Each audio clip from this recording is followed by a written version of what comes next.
All right. Howdy, y'all. Welcome to the Hivemind Recap Podcast, April Recap, Episode 2. I'm back with my same old pals, Justin, Derek, and Jacob. I just want to mention you called this the April Recap Episode 2, so there's an Episode 1 April Recap? No. Yeah, wait, what have you been hiding from us? Hold on. Yo, leak the tapes! Are you part of another hive mind? Yo, has Jake been cheating on us this whole time? I would believe it, to be honest. I would cheat on us. Jake, be honest. I have no relationship cheating on- experience. I can't cheating betray on the you guy? guys like this. This is the closest I have to a relationship. The three of us are your collective girlfriends. It's Oh, fine. it got so real. All right. Anyway, welcome to the Hivemind Podcast. This is a thing where the four of us, we listen to music over the course of a month. At the end of the month, we recap everything we listened to, whether we loved it, hated it, or once throw it in a garbage bin, aka hating it. If you want to follow this podcast and anything related to it, follow the Instagram at HiveMindRadio_, or follow me on Twitter at JakeTheCub. Links will be in description. There will also be a link in the description of the video for the playlist for everything we went over this month. I don't think I have anything else I need to shout out at the beginning of this. So, should we just get right into the new music? Yeah, why not? Fine by me. So, last time, for the first episode, the debut episode, we did it in order of basically what we thought were the biggest singles of the month first. This time, we're doing it in order of release date. So we're still doing singles first and then albums, but we're going to go in order of when stuff released, basically. So we're starting with I Got You, End of the World by Zayd Wolf. It's the end of the world, but I got you. The end of the world. So Has anybody besides Jake and I heard this? Did everybody go through the playlist? Well, I'll preface this by saying I listened to all the singles. I think there's one album I didn't get to, unfortunately. Well, you get to listen to a lot, and I'll come to that when we get there. Zayd Wolf, very hit and miss. Yep. Specifically with this one, it's not. It's a miss. It's not what I like him for. I'm not saying it's bad, mind you. I'm just saying it's not what I like him for. It is a good song. It has pretty good beat. It's just not what I like him for. I like him for the Gladiators, Rumble, The more all that cinematic rock kind of stuff. Yeah, more cinematic rock, not I like the think kind this of. song has elements of it. Not like it has elements, but it's more electronic rock than anything. Yeah. Derek, what do you think of this one? I only found this dude through you. I'd never heard of him before. I haven't heard anything from him since. But I think I'm of the exact opposite opinion as you guys. I think that this is the best song of his that I've heard so far. What all have you heard? I don't know. The others are forgettable for me. I couldn't care less about them. It's more just Jake putting it in the Discord, and I'm like, oh yeah, sure, I'll listen to this. I'm like, oh good, a solid 6. Never thinking about this again. But this felt like poppier and more accessible, definitely than a lot of what else I've heard. It was catchy too. What was that song that came out like 2 years ago? I think "Stay" by Zed featuring Alicia Cara. You know what I'm talking about? Yeah, I know that song. Yeah, this reminded me of that, like when the quote unquote, I don't know what else to call it, like beat drop sort of thing. Like it wasn't a bass drop by any means, but like that part of the song reminded me a lot of "Stay" for some reason. And I don't know, I fucked with this heavily. This is like the only one of the songs that he's put out so far that I can see myself revisiting at any point in the future. So this song came out 2 weeks after a different single from him, and that other single caught my attention significantly more than this one did. So I think that is in part why this one kind of missed for me. Like, I listened to this song individually, and it's good, but I don't really get a lot of replay value out of it. For me personally. Yeah, I don't know. Time will tell with this one, I think. I think it's solid. Do you know if this is attached, like this in the previous single, or attached like an album or an EP? I have no idea. Not yet. If it's like his recent stuff, it's probably gonna all be collected. Like I think Rumble, Cold Blooded, this, and still fighting for it. Still fighting for it. I think that's it could just be a bunch of random singles too. Yeah, that's what I'm thinking. It's either that or it's going to be like Solence, where it's released in all like a compilation, and there's like 3 or 4 new songs in the album. Mhm. I don't know. Either way, the variation between this one and based on what you guys are saying, Also, that was not on purpose to involve Solence in 2 podcasts in a row. We'll be getting. I'll be out now. We'll be getting to Solence again. Don't worry. Oh yeah, they'll be released this month. Solence are just ever present. They in the beginning, there was Solence. They're living rent free in the Hivemind. Whether we want them to or not, but again, we'll get to that later. I don't know. All right, yeah. Next song, "Digital Parasite" by Crossfaith.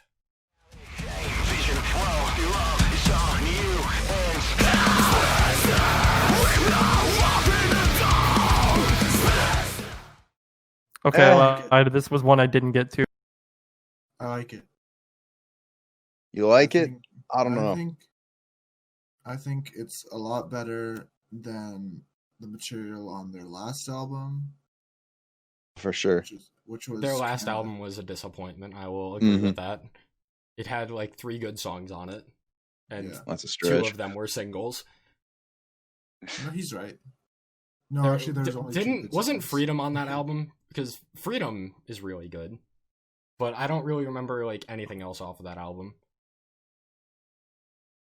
Yeah, I don't know. But they have an EP coming up, and this is, I think it's. That's right. It's an EP. Yeah, I think this is the lead single for the EP, if that's what you would call it, because it says Species in it, and that's the name of the EP. Yeah. So this is probably more of what we're gonna get from the EP, and I'm unsure on what I think of this one personally.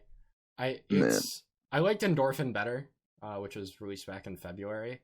I feel like that one had more of like a cohesion to it. This one, Digital Parasite, kind of feels like it's just all over the place for me. There's a lot of just like there's that rap part in the middle, which was kind of just strange, and then it's got the crazy fast drums and guitars, and I don't know. I don't think it meshes too well together. No, the instrumentals on this one were good, but overall, like, I don't know. Even if they did throw in rap as opposed to anything else, like, I've heard the aggressive verse, soft bridge, aggressive verse, under 3 minutes thing more times than I can count. And I feel like if you're going to do traditional song structure, especially in like this sort of genre, that you have to make it stand out in some way. And I don't think this did. Like right now, my hype level for this EP is 0. I'm still going to listen to it, but I'm not. I don't know. I'm just not super excited for it. It's because Crossfaith. I have no faith in Crossfaith. Yeah, that's a very good way to put it. I hate you. Crossfaith are they're very hit or miss. They often miss, but when they hit good. Yeah, it's just this isn't that. Yeah, yeah. Why? You bring up a good point. Why would you listen to Crossfaith and Crystal Lake exists? You know? No, but I still do like this song. It's good. It's okay. I mean, fuck it. We're gonna lump all of Japan together, and then we're just gonna say, you know what? Just listen to Crystal Lake. It's fine. Like One OK Rock, Cold Rain. I mean, yeah, but like Crystal Lake though. Cold Rain pretty good though. That's true. That last Cold Rain album was better than this. Yeah, absolutely. I think absolutely.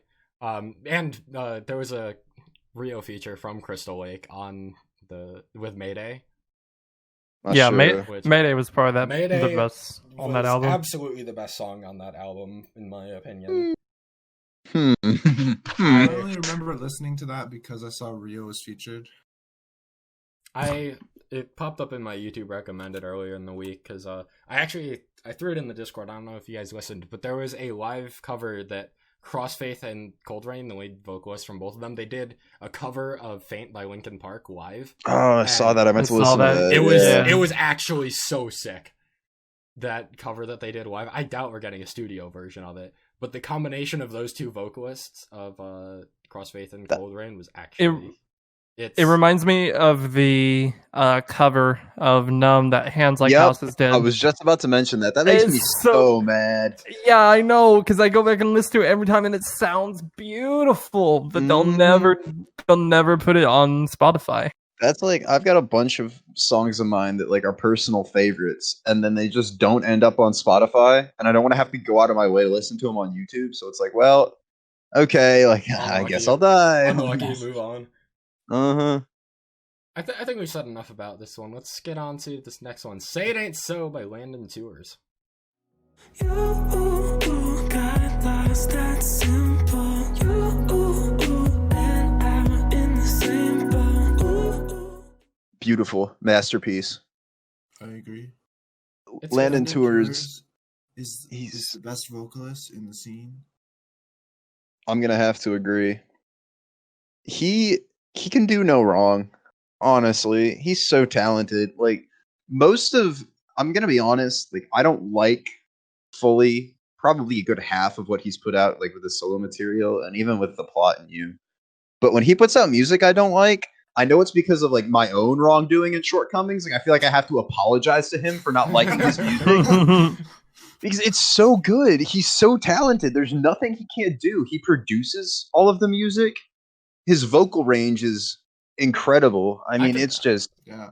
I could probably say it's- the same about oh. Tillian's solo work, where like I want to appreciate it and like it more than I actually do. Yeah. What'd you think about this one, Jake? I'm curious. I thought it was cool. It's just like it's nice and chill. Like I could throw this on and I'll be happy. Like you can vibe to this song. Absolutely. I can't wait. If this is attached to, because I was hoping that it'd be a new solo album, but he just released a Billie Eilish cover like today. Oh, yeah, I saw that. And then he put out that song about Corona. So I'm very confused as to like what's going on here, because I doubt that Rona 19 and the Billie Eilish cover are gonna end up on No. a solo album. So it makes me wonder, like, okay, did he put those out for the hell of it? Like, is this just a collection of singles? Are we getting an EP? Are we getting an album? Like, what's going on? Rona also 19 saw him- feels like it's just kind of its own thing. I doubt that's gonna be Yeah. compiled Yeah. into anything else. But I also saw him tweeting that he's gonna put out an acoustic plot song soon. So Ooh, that's right. Man, I think anxiously Plot awaiting are that one. definitely one of like the most like I hear so many good things about the Plot and You, and I've just never listened to them. Ooh, you're missing out. They're very There's high only- on that list of. There's a things that I need to few do. I've listened to them, but not like I'm not into them. There's a few I listen to them that I like. Like I'd probably say that like them and Fit for a King are probably two of the most like two bigger bands that I've just never really listened to, that people just keep saying very good things about them, and I need to listen to them more. Yeah. Yeah, no, you absolutely do. I'm I'm learning. I love I'm this. getting there. I'm rising the ranks of good music. This is my favorite Landon Tours song. Period. I'm putting it out there. I'm gonna die on that hill. I mean, I I've wouldn't go I've that only far. I've only heard two, and the other one is Rona 19, so I'm inclined to. Well, yeah, okay, that's fair. Hot take, y'all. Picking a favorite song out of two, and one of them's kind of a joke. I wonder which one's the favorite. Probably Rona 19. All right, let's move on to Heat Seeker by Dreamers featuring Grandson. Heat seeker, I just wanna find the truth. Heat seeker, and I'm shooting at the moon. Heat seeker. I threw this one in here. This was all me. I really the I the couldn't grandson guess. song was I couldn't was guess. you? I wonder. Oh my goodness. You can thank me for leaving out all the acoustic Grandson songs that he's been putting out. He's been putting Ironically, they're all better than this. So Ooh. All right. I thought so, at least. The most recent one that he put out, I The can't most remember for the recent one life of was me good. what it was called. I It think had the it's, female like- vocalist, and it was like the pop punk thing. It's like, man, fuck this town. I hate my city. What was that thing called? Hold on, I'm scrolling down in my It's like playlist. how Where's it at? something. Oh yeah, How About Now Yeah. by Grandson featuring Femme. I think that's definitely the best acoustic song that he's put out of the acoustic songs he's been putting out. I don't want to spend too much time on this song because the original version of this song was released in February. It just got the Grandson feature, And I thought the feature was good. yeah, the feature was definitely good. I really liked how it wasn't just like how Grandson did the verse or the bridge. They kept him around for the final chorus to do some backing vocals on a couple words, and I felt that was a pretty nice touch. Yeah, I mean, I don't know. I think that the feature was good, but it wasn't enough to redeem the song as a whole. Yeah. I felt like the song just felt very like bland and average. Mm-hmm. This is like the only song I've really heard from Dreamers, so I don't have too much to compare it to. I thought Yo, it was Rona pretty- 19? I think it's a pretty good song. I got quite a few repeats out of this one, but Grandson Bias is weighing in heavy on that one. Yeah. I don't think I have too much more to add. It was a pretty good feature for Grandson. I don't think he's done too many features before for like other people. He's been doing a lot of features as of late. But I don't know if he's featured in other stuff. Actually, he featured in a Mike Shinoda song back in 2018. That was really Yeah, good. I was actually about to mention that. It's probably the only one I like from his features. Anyway, let's move on to this next one. We Are Become Fire, Ember Falls.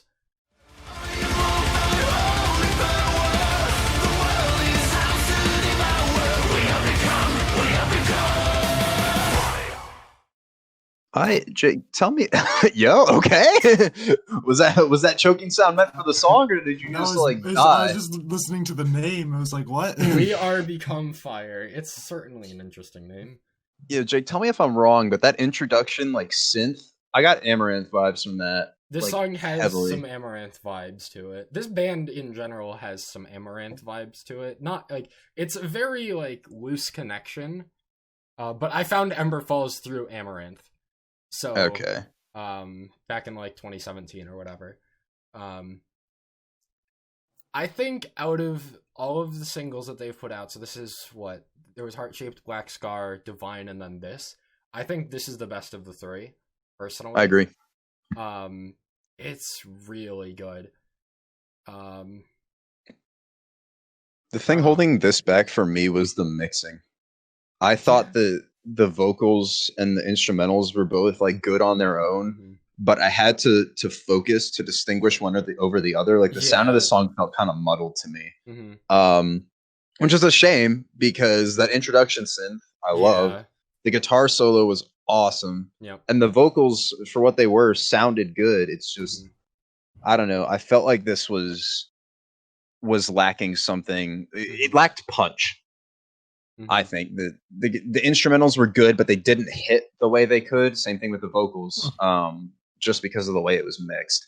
I think I was very close to loving this. The Uncleans definitely were not amazing in this, at least for me personally. Like they were fine. But for me, like when you're talking about the mixing, I feel like the Unqueens in particular were just kind of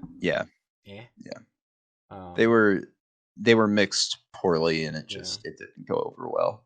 No, but that's no fault of their own, I guess. I mean, it depends if they hired like an outside mixer, if it's somebody that they've had to do stuff in the past. Like, it's no fault to the musicians, I should say. Like it's no testament to their actual talent because everything I heard was very good. It just missed that final step for becoming a great song. This band is really solid. Like I don't know when they're putting out an album. Like they've got to be on their way to it. This is the third single, so I don't know I don't think these are gonna fall into just being singles. But if an album date is ever released for this, I am very excited. I definitely enjoyed all three of the singles they've released in the past 6 months or whatever. Yeah, I want to do the next transition. Speaking of albums that I'm excited for, except I'm not excited for, this new Asking Alexandria song, Down to Hell.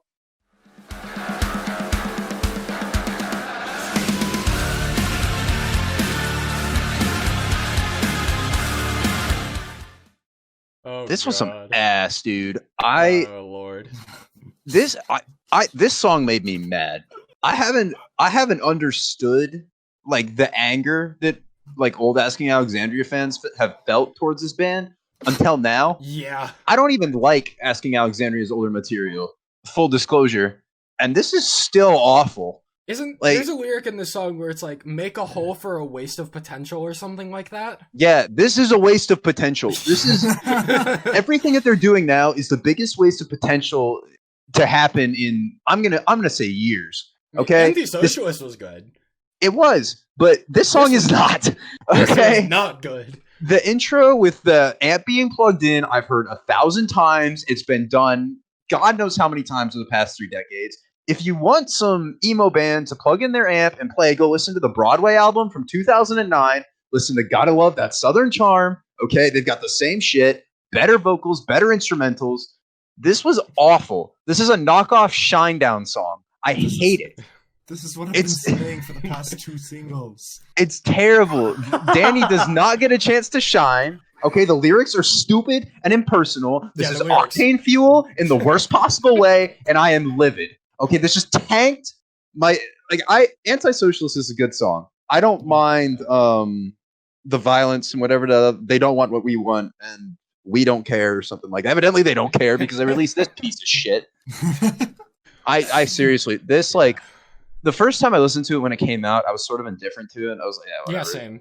It doesn't matter. And then like I re-listened to it before like doing this, and it fueled my hatred. I don't like this song. In case you couldn't tell. It's I don't think it's a stretch to say this is the worst of the 4 singles. Absolutely. It's Far and away. They Don't Want What We Want was really forgettable for me. Anti-Socialist was good. I actually really enjoyed Anti-Socialist. Mm-hmm. I do too. The I still listen to it regularly. was pretty alright, but that was like almost a year ago at this point. So- Yeah, it was what, July something? Yeah, The July. Violence is the only good single. They're like good and okay. And this. I don't know. It's fine to change your sound, okay? But I'm gonna argue differently for hands like houses. hey, let me finish. Okay. You can change your sound. Look at bands like Bring Me Mm-hmm. Okay. or like Bless the Fall. Okay. Counterpoint. They changed Counterpoint. their sound, and it's Counterpoint. still good. Falling in reverse. Yeah, Falling in Reverse is never good to begin with. They were alright in the last album before this bullshit. No comment. Yeah, well, Popular Monster's what, the #1 song on rock radio now? So Unfortunately. obviously it's working for them. I like the new Falling in Reverse actually. Popular Monster is one of my most played songs this year. Anyway, we're getting kind of I'll drink my off sorrows. track here. Yeah. My We- expectations for this album after this song have gone down to hell. Mhm. Is that Yeah, fair? there you Yeah, go. is that fair? That's fair. That's fair. Catch this transition real quick. I don't think I got to be a mind reader to see that one. Oh. A Day to Why are we Remember getting- with their new Yeah, song. okay, that's Mind I'm gonna Reader. like go. I feel like I'm supposed to know what you're thinking, but I don't. I know that this never comes easy. I don't know. Let's I talk can't go about it. before I talk about this song. Let's talk I'm I love this rethinking my song. friendships. I thought this was a relationship. What do you mean? Yeah, wait, hold Yeah. on. Are you saying Are wait? you betraying us too? Are Unbelievable. you friends Oh, mine falling apart. At our So feet. mind reader. This is my favorite single that we're gonna talk about. Yeah. I love it. This It's is a up there. good what's the word? Foil, I guess, to resentment because we don't talk about degenerates. yes, that's what I have in my notes. Don't, anything This- they release is better than Degenerate. The resentment was more of their like metalcore side, whereas this is more of their pop punk side, and this gives off like heavy spring summer vibes to me. It's gotten 2 million streams in 2 weeks. God damn. After like it's- 5 listens, I think this is better than Resentment. Mm-hmm.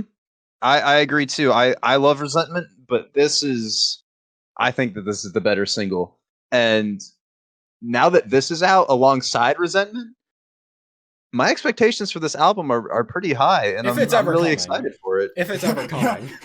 Yeah, that is true. They're gonna redo the artwork about 5 more times, and we should get it by early 2023. November 2019, guys. It's coming out November 2019. And then their initial thing, they said they're going to push it back to like spring, right? And now it's Now there's a Do we even pandemic, have a so date? they have another excuse to push it back. Probably gonna die of Verona before I get to hear this A Day to Remember album. This song was really good. It is. The chorus in particular is really catchy. Yeah, I couldn't get it out of my head. That's how I started liking it too. Because the first time I listened to it, I was like, nah, whatever. Like, this is okay. Yeah. And then I woke up with the chorus in my head, and I was like, oh no, it's over. Like I can't get enough of this song. I think it's got what 50 You wake something up plays now. My friends are degenerates. No, I don't ever want to wake up to that song. I'm inside your head. Yo, banger. That song has gotten better since we recorded that episode. I don't know while I'm dying on that hill, Burning Your World Down, awful song. Just to double down on the Quill's fuming. He's like, that's it, I'm getting a divorce. Like, this is over. No, what was that? I was filing a separation. I couldn't hear you. Alright, I don't think there's too much more to add about this one.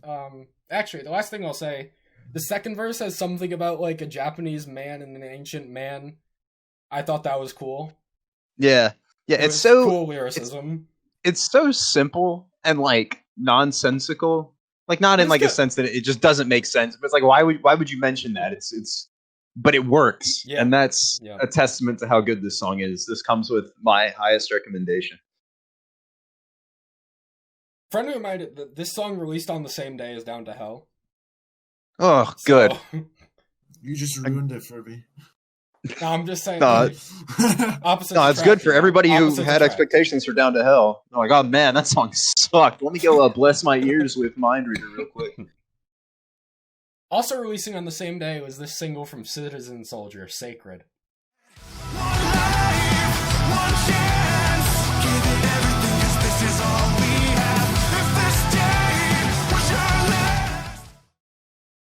It's all right. This is I don't know. the only song I've heard from them.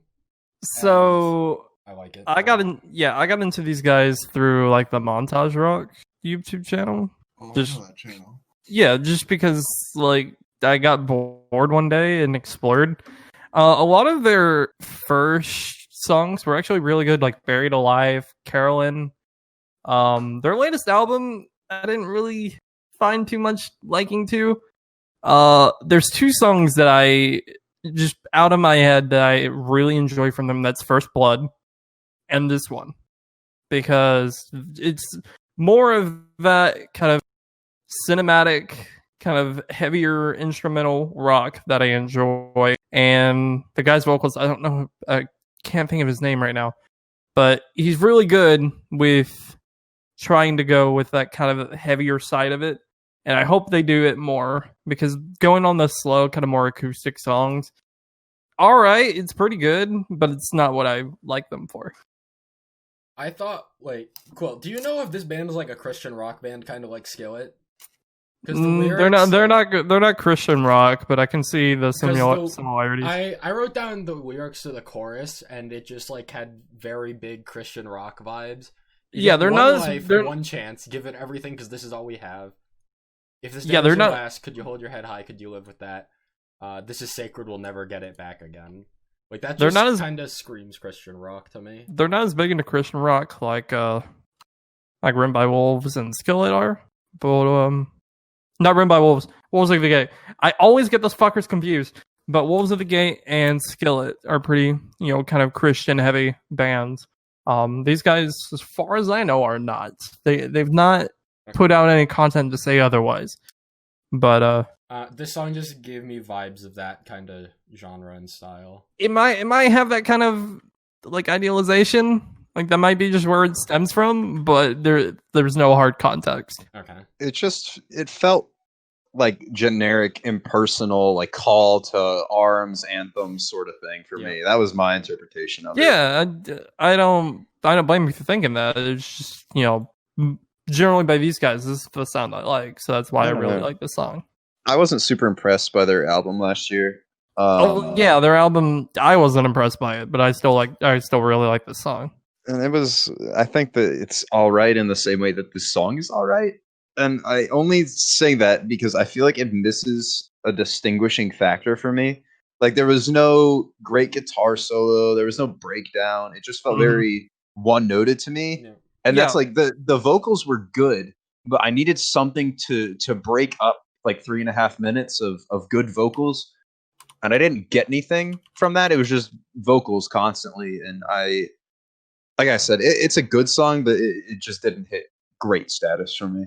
Yeah, I will attest to that. The instrumentals definitely seem kind of muted compared to the vocals.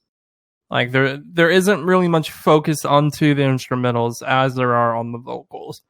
And I feel like hopefully they're moving in the right direction with that, because if you look at most of the songs from the recent album, like they're all kind of the same. This one is very much different from that album. I hope they're kind of continuing in this direction. We get something a bit heavier. Yeah, absolutely. So between Mind Reader and Sacred, we're not mentioning the other one that all released on this same day. I don't entirely know, but I think this song probably got the most playtime, like over Mind Reader for me. Okay. It's very close. I could see Both it. songs are very good. Mm, Both songs are very good. I don't really have much to say bad about either of them. I just think I went and revisited this one more than Mind Reader in comparison. Yeah, and I could see that. But I would highly recommend both of them. Anyway, Next did someone is, say Solence? Yeah, Did anyone say Everybody said Solence? Solence at least like 10 times per episode. Blackout I by thought- Solence. Not me. Cause we race against the supersonic to the top. Hear my brother screaming. Not me. Not me? What'd you think about this one? I didn't listen to it. You're not missing much. I didn't like the single they dropped last month. I think this one's better, but I'm still not super impressed. There was a decent amount of drum and bass influences in this, Oh, which definitely. was a nice callback to, like Frame of Mind and all the other old drum and bass songs that everybody used to listen to. It's a better showcase of the lead singer's vocals than I think the last single was. But the lyrics to me felt bland, much like Down to Hell, and I couldn't connect with the song. And like if lyrics are going to be like anthemic, vague, whatever, then I want the song to be good so I can look past that. And I don't think that the rest of the song held up enough for me to get past not being able to connect with the song, really. I don't know. Come to think, I can't even remember what the name of the song was that they released last month, and I was really Yeah, no, high I on can't it. either. It was For good entirely reasons. forgettable. For good reasons. Yeah. That's what it was for good reasons. Oh, I thought you meant like for a good reason. No, it was literally for good reasons. But Oh, good. honestly, I don't like this. I liked their stuff. I like Heavy Rain and Empire of the Sun. Mm-hmm. Like No, those absolutely. two. Those two songs songs are great. Those are great. This is more generic than I would like to admit, and it's unfortunate. Yeah, it's less inspired. They've been like experimenting with electronics some more in these last couple of songs, and Yeah. it definitely doesn't pop nearly as much. It's like No, that experimentation doesn't pay off in the same way that, like, with Empire of the Sun, right? They threw on the synth to accompany the guitar solo and, like, threw an effect on it, and it sounds phenomenal. I still play that song probably a couple times a week at least. But with this, the electronic influence, this song reminded me of what is it? Turbulent by Water Parks. Does anybody listen to Turbulent I like at any that. point? I don't know, like the fast drums. I don't know. It was a worse Turbulent for me, and I already didn't like Turbulent that much to begin with. So Have you heard this is getting off topic, but the clean version? It's hilarious. what did they replace "Unfuck You" with? Unhug you. There's no way. There's no. Hold on. Yeah, you guys can continue to the next song. I don't have much to say about it anyway. I have to go. It's unhug you. I've enjoyed the last couple of singles that Solence have released. None of them are like as good as like the best songs from the album. I've just enjoyed them. I think they're all just decent songs. Like I'll enjoy them for the week they come out, and then I'll probably I'll remember them, but it's not going to be something I'm like, oh yeah, I really want to listen to that song like all the time. I think the issue is that at what point do you stop releasing so much that you become clouded in your own like content? Yeah. Like It's it's all gonna mesh together, and you're not gonna remember one particular song. They have released a lot of music. Like they've released 3 singles this year, and their album was in the end of November last year. And I think they released a single like first week of February, wasn't it? Something like that. They might have done. I think they've got 3 singles out this year. They got 3 one before For Good Reasons. Yeah, there definitely was. I can't remember it right now, but And we're all I'll on go Spotify. investigate. It was called Speaking of Animal investigating, I just got done listening to the clean version of Turbulent, and I want to kill myself. I cannot believe Animal they and chose Unhug You. What about Unfriend? That would have been better than Unhug. How do you do that? You go up to somebody, it's like, man, I wish I hadn't hugged you. Like what? I'm upset. My night's ruined. Animal and Me, to get back on topic, was the first single they released this year. Yeah, I don't remember anything about that either. I don't really know which of the 3 I'd say is my favorite. Probably this one for me. For Just good 'cause it's reasons. the only one I remember. Yeah, I wasn't super impressed with Animal and Me. And then For Good Reasons and Blackout, I both thought were really good on release. Yeah. And then kind of fell off as the days went by. Unlike this next song that I want to talk about, STFU by Annis OK.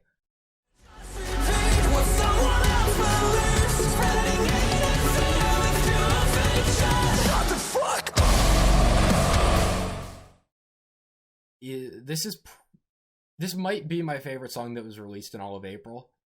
Okay. It's certainly top 3 because there's some singles from an album we'll be getting to later that are contesting it. But I have been replaying this song a lot. I respect it. So they got a new Unclean vocalist, and he doesn't sound all too different from what they had previously. I do think I like him better. The main thing that was holding me back with this band ever since I found them back in 2017 or whatever was that I wasn't a huge fan of their Uncleans, and hence the one song that they had released without any Unclean vocals was my favorite from them. Now that I'm more used to Unclean vocals and that I like them more, and not to mention I think this new guy is better suited for the band, I think this song is really good. The lyrics are a little cheesy at times. Shut the fuck up and start using your own brain is certainly a lyric. That is one way to put it. Yeah. But I think otherwise, like, so this song is about like people spreading bullshit across social media, basically. Yeah. I wrote down the chorus to this song on a notepad just because I think it's a pretty cool lyric chorus thing. Never just believe any old shit you read, mixing urban myths with science fiction. Spreading hate and fear with pure fiction. Okay. And then one of the verses was, it was all just a load of bullshit born of the fake fucking news that you read out like the gospel full of facts from a social feed. So it's pretty obvious what this song is about. Yeah, it's very tongue-in-cheek. The lyrics are kind of cheesy, but I still think it's pretty creative. The instrumentals, the drop after the chorus is just, I love it personally. Yeah, I don't know. I don't have too much else to say. I just have been playing this song a lot, and I really like it. Other than just the lyrics are kind of cheesy, and that's like the only downfall that I can say about it. Yeah, but I mean that comes with the territory though. Like if you're gonna name a song, shut the fuck up. Yeah. Like generally, it's gonna be there's very few ways to present "shut the fuck up" without sounding kind of corny. So yeah. Shut the freak up. Clean version. Let me real quick. Yeah, shut the hug up. All right. All right. Did we talk about the breakdown at the end of the song? Because that took me by surprise. Yeah, and same. that's that good shit. This was good. Yeah. I liked this. So that breakdown at the end, it's basically what they did after every chorus, but they stepped it up an extra level at the very end. Mhm. And it was like I just remember the guitars at the end, and that was what got me. Like the last 5 seconds, I was really able to hear the guitars like front and center, and I was like, damn. Yeah. Now speaking of breakdowns, though, how about this new current single, "A Flag to Wave"?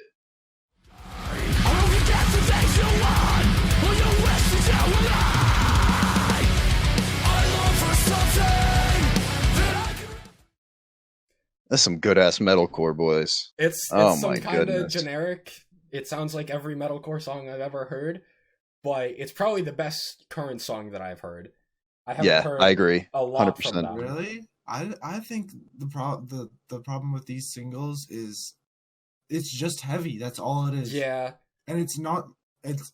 I guess it's a sound change for currents. I don't know. I prefer, like, honestly, the EP from last year and their, I don't know when their album came out, but the album they made a couple years ago. I don't know when it came out.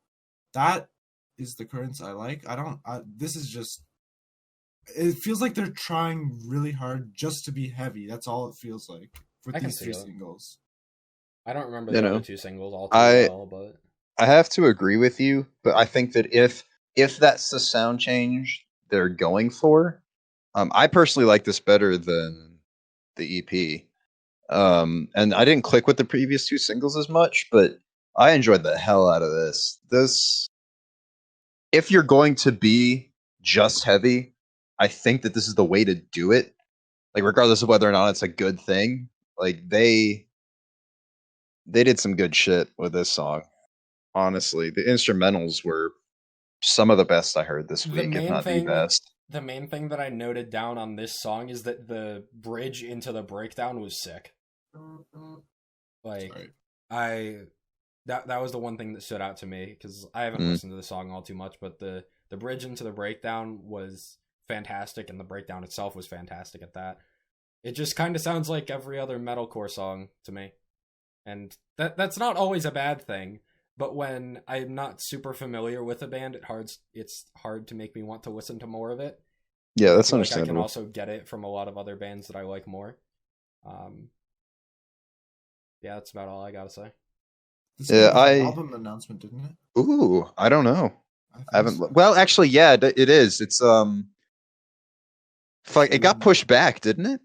I think thought it was just initially pulled back. it was supposed to be the same day as Bury Tomorrow, I think. There's some like day in June that was supposed to be like the holy trifecta of metalcore. June 5th. Currents, the way it ends. Okay, so it is still June 5th. Some other album that day got pushed back. I don't know what it is, but Make them either Suffer? way.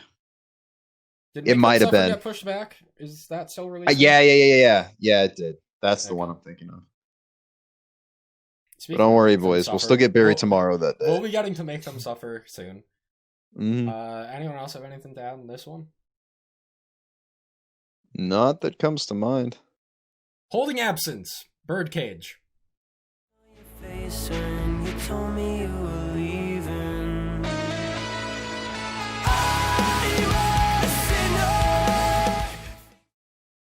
Good song. Yeah, I think it's the best Holding Absence song.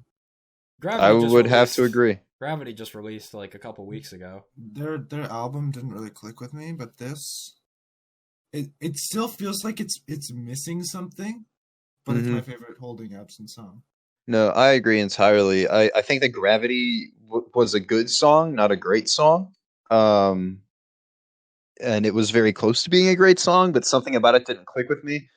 I don't know what the difference is between this or that one and Birdcage, because Gravity was arguably, I'd say, more of a dynamic song than this is. But I have really enjoyed this song a lot. It was the same sort of deal as Mind Reader, where I didn't like it as much on first listen, and it kind of got stuck in my head. That This song hook, gets stuck in your um, head. So like the moment this song comes on and it opens with "I'm the mortal coil wrapped in something," like that just it's stuck in my mind and I can't get it out. I don't think it's as good as Gravity. Like, for me, it's the inverse, where Gravity is a great song. Birdcage is just good for me. But I really like both of them. Now, is this like a dual track thing, or is this attached to an album or EP? Do we know? Like, is it the same sort of deal as like Headhunter, Bloodwolf, or the two? It might be a Headhunter, Bloodwolf deal, because they were released like 2 weeks after each other. A lot of bands have been doing that recently. What was it? I think Wolf and Bear released Monstro and Street Rat, and they're just selling like a double-sided vinyl. Like, I thought we were going to get an Rivals album. Rivals did that too, where they did the Supernova Thunderstorm. But I think that doesn't make sense to me, because I think Supernova and Thunderstorm are a part of their full-length album, though. They weren't a part of their debut album, and I don't know if they're on the album. Well, yeah, but they've got a new album coming out this I don't year. know if it's on that. I hope it is. Very well might be. If it is, I'm not complaining. They're both good. Well, songs. I think the title of the album is Supernova. That's why I'm confused. Like, why would you release a dual-sided vinyl? I don't know. Let me check. Rivals. I think the thing that keeps this song like good and not great is that I don't feel like his vocal range is as well utilized in this song as in Gravity. He's still got really good range. I just feel like Gravity exemplified it better.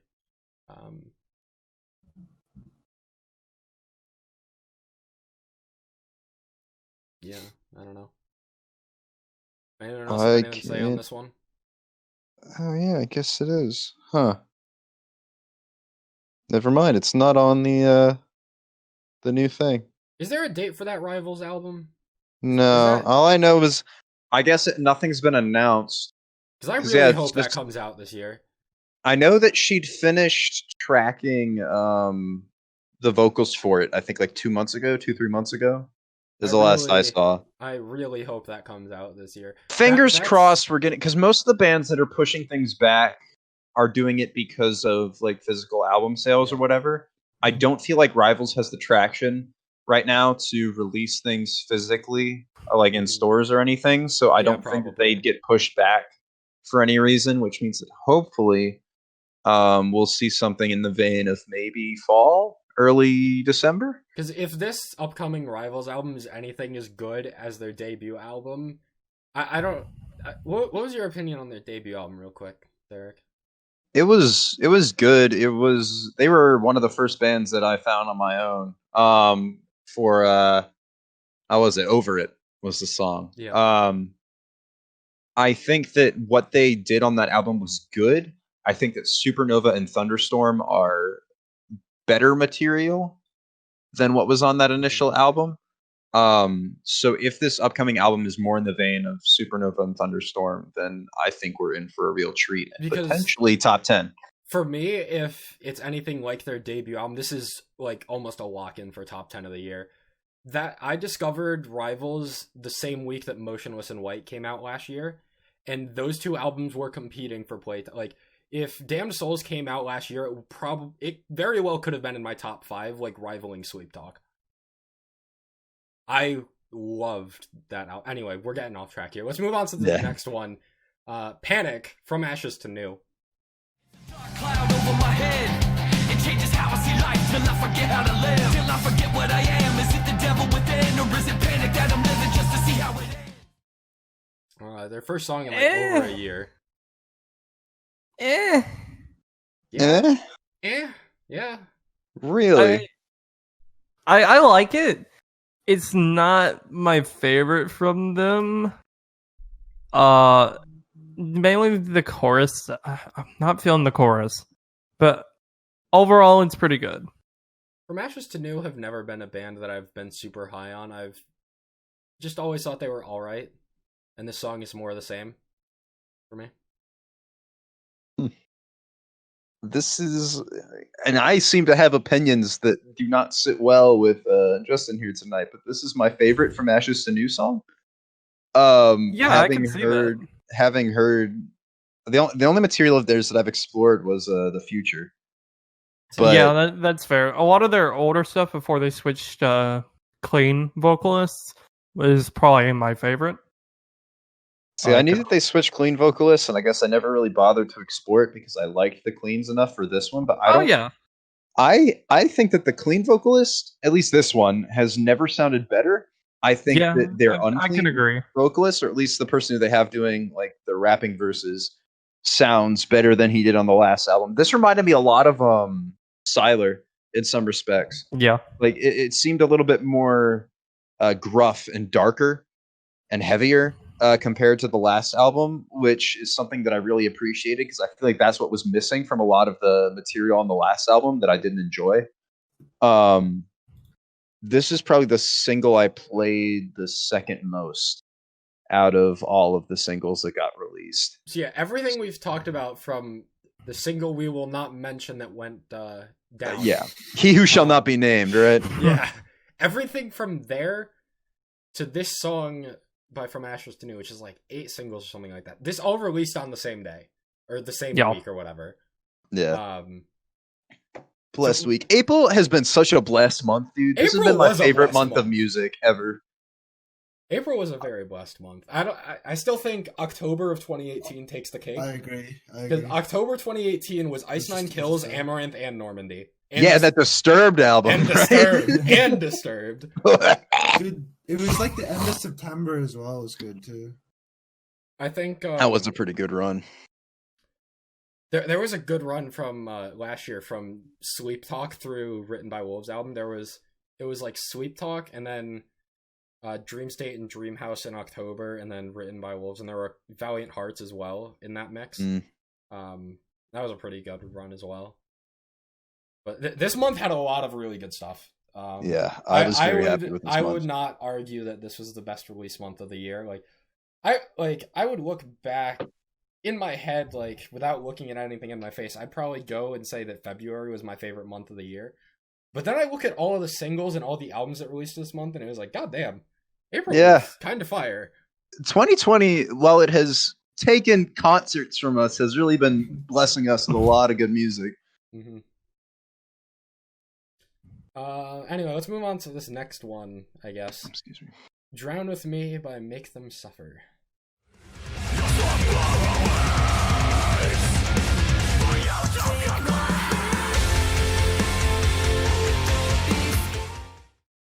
I think this is better than the last single. No. Okay, that's no.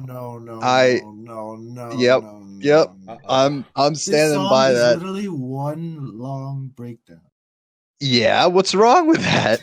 And it's a good breakdown. Yeah, it's a good ass breakdown. I like the song, but it is not better than what sold it for me was the breakdown with the gutturals at the end. I liked it was Erase Me, right? Yep. Off the top of my head, the first one was better up until that point. But the more I played the song, the more I appreciated it. And the vocals, tell me if this is a reach, because I thought about it and I'm like, no, there's no way. The female vocalist in this sounds like Poppy in this song. Okay, I didn't think of that when I heard this song, but I see it now. I kind of see if it. You like go back and listen to it and think like that was just the first thing that hit me. I don't know. I might be off base. I wouldn't compare it to a Poppy chorus, but to a Poppy no. That was verse. Like this sounds like a Poppy song to me, bro. I don't know. But no, this was heavy in a very good way, and the clean vocals were just such a breath of fresh air amongst all of that. They felt very light and airy to me. Light and airy is a good way to describe it, yeah. That's not to say that Erase Me is a bad song or anything, because it's still like an 8.5 on 10 for me easily. But at least initially, we'll see how it goes with time. But I find myself enjoying this. There's another Make Them Suffer song that sounds very similar to this. I went looking for it earlier today, but I couldn't find it. I think. Hang on. I know what album it's on, but I've been too lazy to go through the whole album to listen to it. It's on Old Souls and Lord of Woe. But while you're searching for that, no, I'm not gonna look for it. I tried looking earlier. This song just never really clicked with me. But on the contrary, Erase Me, I I didn't really like it when I first heard it last month, but this past week I have not been able to put that song down. I think Like- the emotion in Erase Me is way better. Oh, absolutely! Like it makes the song way better than I this remember from last month, I emphasized the final chorus or at the end where they did the dual layered vocals, and that is what stuck. That's what stood out to me, and that's what still stands out to me now. It's just so good. The keyboards in Erase Me just save that song for me. Like I don't even know how to word it, but the keyboard, God bless. I think it's very impressive that their clean vocalist is able to play the keyboard and sing at the same time, like in the way that she does. Like, it's just a testament to how talented she is, and how talented this band is, really. In previous albums, she was more like just like ambient. I don't know how to like backing, like ambient, like I don't know how to describe it, but it's basically all she did. And now she's like actually singing. And it worked very well in Erase Me. It didn't work as well in Drown With Me, personally. I feel like both her vocals and the keyboards were like pretty muted in Drown With Me, whereas they took a pretty heavy focus in Erase Me, and that hooked me in a lot more. My question is, if these guys were a deathcore band before, and I haven't explored much of their discography prior, but if they were sitting on somebody with as much like vocal talent as her this whole time, like she joined later. Okay, that makes sense. I was gonna say, like, how do you have somebody that's this talented and just not let them sing? Like, that seems like a bad choice to me, but I don't know. I'm also not in the band and have zero like musical talent, so. But damn it, if I won't criticize them on this podcast. All right, we only got a couple more singles to go over, and then we're gonna get into the boatload of albums that released. There's two more, right? Two more singles? 4 more, actually. Oh, what the fuck? All right, hold on. All right, let's get into this next one. A Million Pieces by Point North. If you shatter to a million pieces because you let your guard down, just know you'll never need a bed. This is probably my favorite Point North song. If I had to, I've been humming and awing that since it came out, and I can't decide immediately between this one and another one of their singles they released. I'm trying to remember. Into the Dark. Into the Dark. That's the one. Yeah, that's the good one. I'm tossing up between the two, and both are just pretty good. The answer is Into the Dark. That song is significantly better than this one, in my opinion. It's better, and I liked Killing Quinn's feature in it. It was pretty good, but this one just it feels better to me, my opinion. Did he die? What? Did you cut out there for anybody else, or am I just losing my damn mind? Yeah. Oh, haha, never mind. My bad. My internet just kind of shit itself there for a second. I'm sorry. No, you're good. Technical difficulties. So for me, this song just kind of lacks any like oomph. And maybe that's the point, but like going from the verse to the chorus, I just don't really feel it all too much. I would urge you to give it a couple re-listens. I definitely probably need to give it more listens. Because I felt the exact same way on the first time I listened to it, but I gave it a couple more spins. And I did the same with another single we'll be talking about here in a couple songs. But it has definitely grown on me, and I can say pretty confidently that I like this better than Into the Dark. I've kind of fallen out of love with that song. I have to say it's bad or anything, but in its wake, in Heart's wake, this has really grown on me in a very good way. There's it's not overtly like catchy or anything like that, but I still find myself enjoying it more and more with every listen. I don't know. It's more one dimensional, I think, than Into the Dark was, but it doesn't hurt it. I don't think. No. But I think the more one-dimensionalness is kind of what's held it back for me and not given it too much replay value. I'd say give it like 2 more spins. If you still don't vibe with it, then you probably won't. But for me, that was what it took. All right. Speaking of In Heart's Wake, though. In Heart's Wake, son of a witch.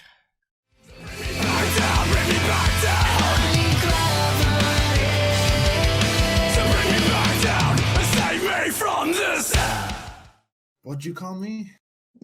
Yeah, what the fuck, Jake? Bitch. Yo! That's my boy. That's getting cut out. No, it's not. Leave that out. Dude, my monetization, no! My channel isn't even eligible for monetization, so. Yo, I felt that one. Probably because I don't have any videos, but you know. Dude, I just checked the statistics for my channel. I gained a total of 6 subscribers in the past year. I'm kind of Yo, let's go. I'm kind of popping off. Yo, slow growth. We take those. This song is a big step up from Worldwide Suicide. Absolutely. Big 100%. step up.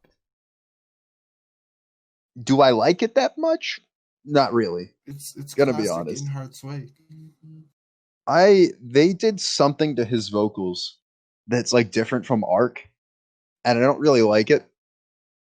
I can't explain what it is, but it sounds different, and I'm gonna stand by that because I don't really have any reasoning to support it or any empirical evidence. I'd probably have to pull up the songs side by side, but I don't know. This was okay. I've only listened to it a few times. I feel like I definitely need to listen to it more because the general consensus on this seems to be that it's good, which means that I'm probably missing something.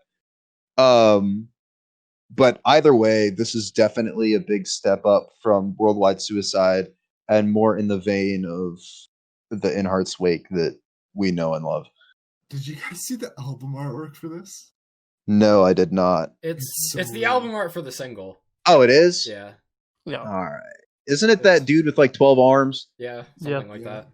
In Heart's Wake. All right, let me see what we got here. Oh, I strange. think one of the standout parts of this song is the breakdown. Breakdown real good. Yeah, the breakdown's good. I will say that. But I think it's in the same vein as and is okay with Shut the Fuck Up. Like when you're naming a song Son of a Witch, there's gonna be a point where it's like no matter how you spin it, it's kinda questionable. Yeah. Hey, I'm the son it's of a witch, you nature failed core. to Come learn. on. I'm sorry. I failed you. I failed everybody. But no, this definitely has me much more intrigued with the upcoming album coming out the same June 5th, I think.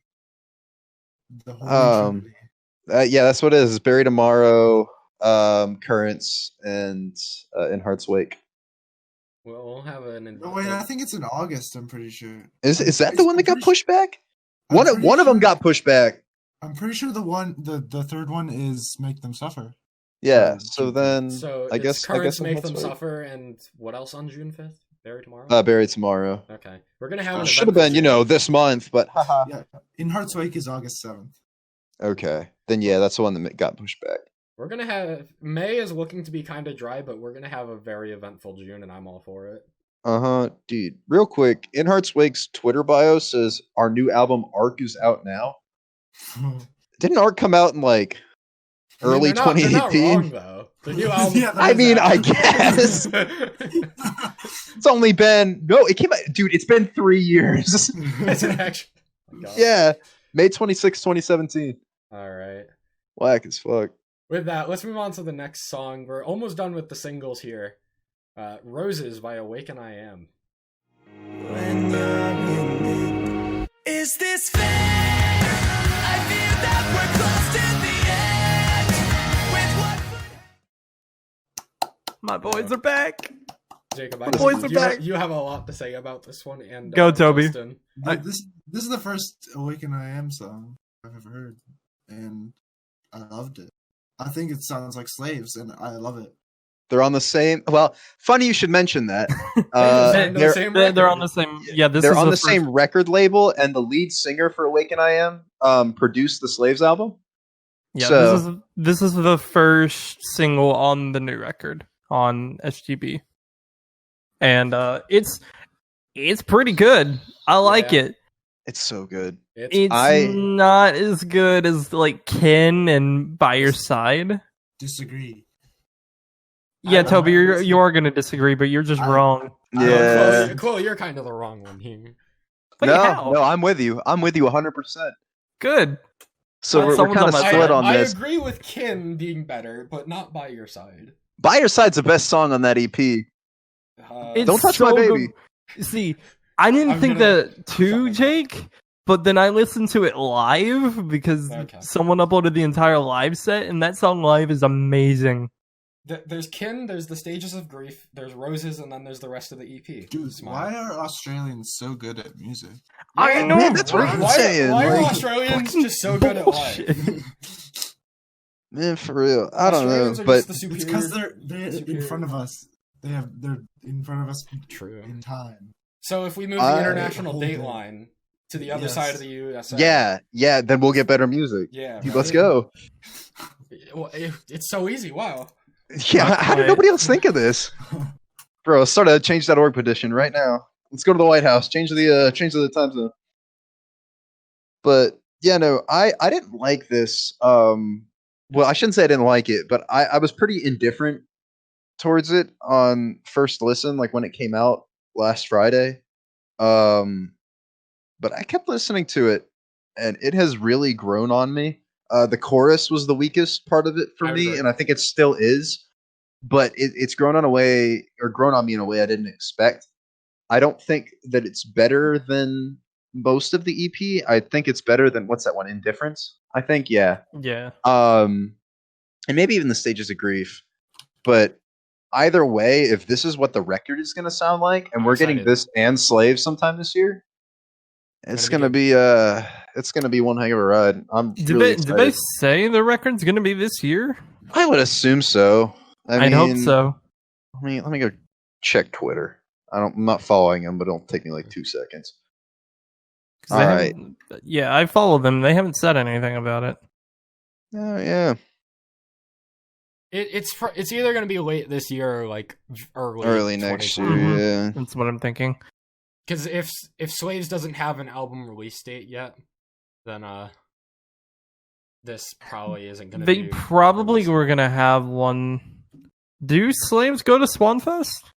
No. Okay. They probably were going to have one at some point during the summer, but because of COVID, I probably see this sometime in October, maybe September. Oh, I'd be so mad, especially because Heavier came out. What, like July? Yeah. Really? That was that long ago? Yeah, I know, right? Yeah. It doesn't seem like that long. Yeah.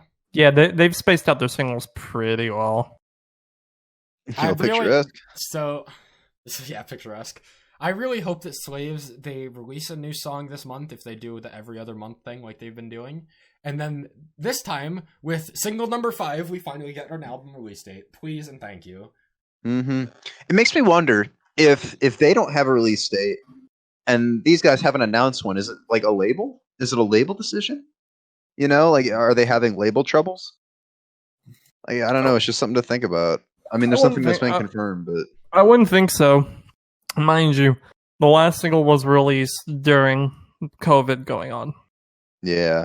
So they were probably going to release the album release date during that. And then the world blew up a week prior. And then the world decided to fucking explode. Mm-hmm. Anyway. Yeah. Let's keep it honest, fellas. Let's get through this last single here so we can get to what matters, because this was this single was abysmal. Was not the best part of this entire month. It's the best. No. It's called Best Part by The Score. Probably never leave. I can be a liar, I can be a cheat, I can be neurotic, I can be a freak, I can be cold. I get it. That took me a second. I'm hella slow. I was like, man, he's spitting facts. Yeah. I hate it. So for this being one of my top 3 bands of time, this is just disappointing. See, yeah, they're not Australian. That's the problem. No, they're not.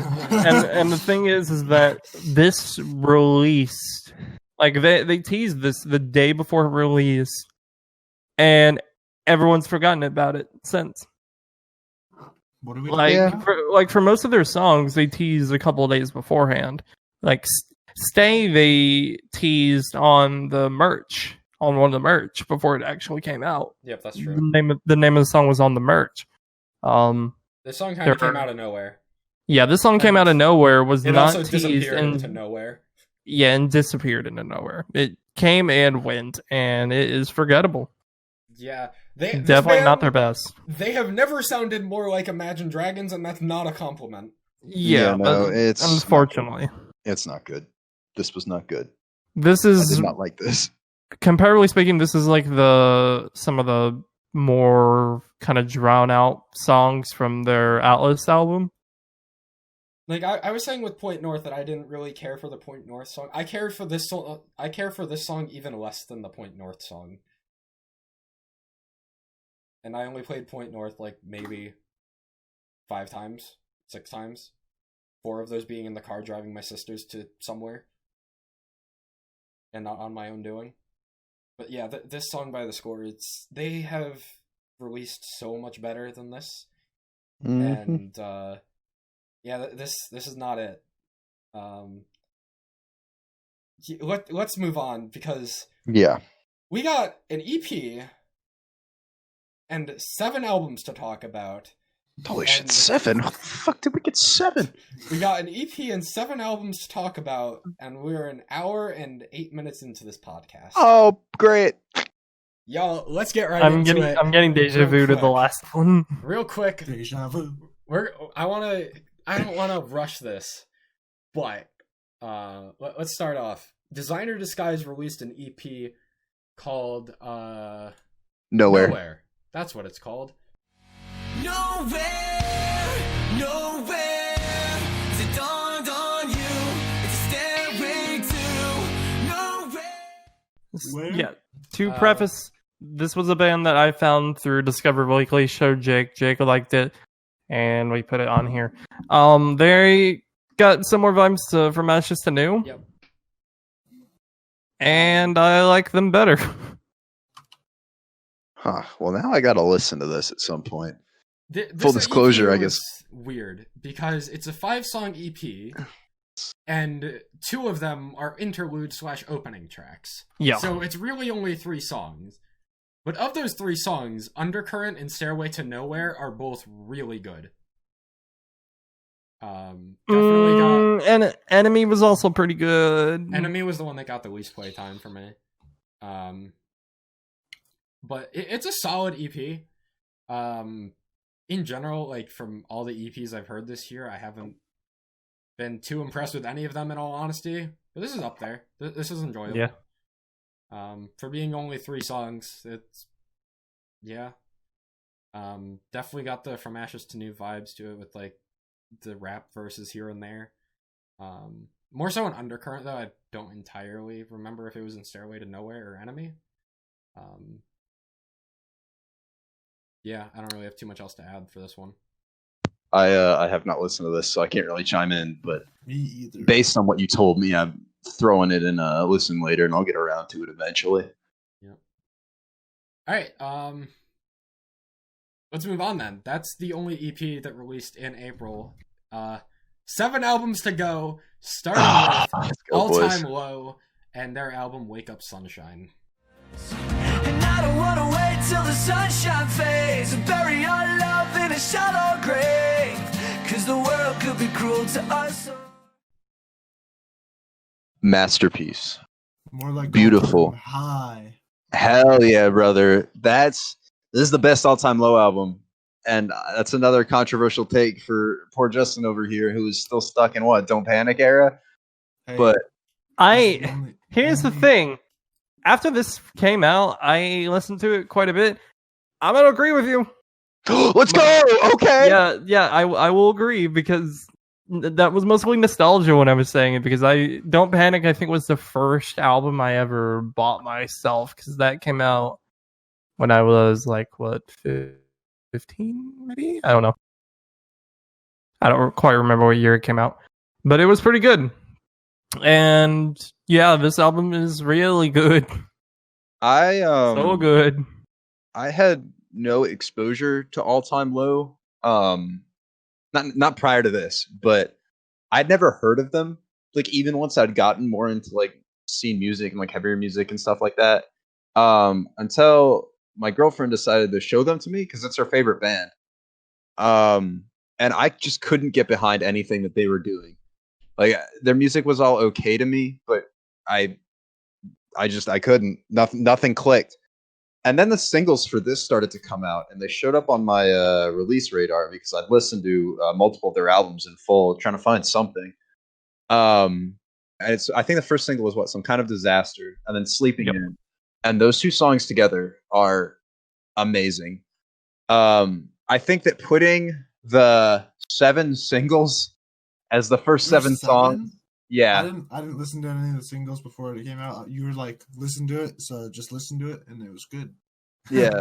There were 5 singles, and then they released the title track, Wake Up Sunshine, and Monsters featuring Blackberry on the day of prior to the album, earlier in the day. There's a song on this album called January Gloom. And that's funny because Hot Milk released a song in February called June Gloom. God bless. I got both halves of the year covered. Yeah. June Gloom. Be sad all year round. I don't know if I'm going to be sad. To that song, June Gloom by Hot Milk. That's the top 5 song of the year for me right now.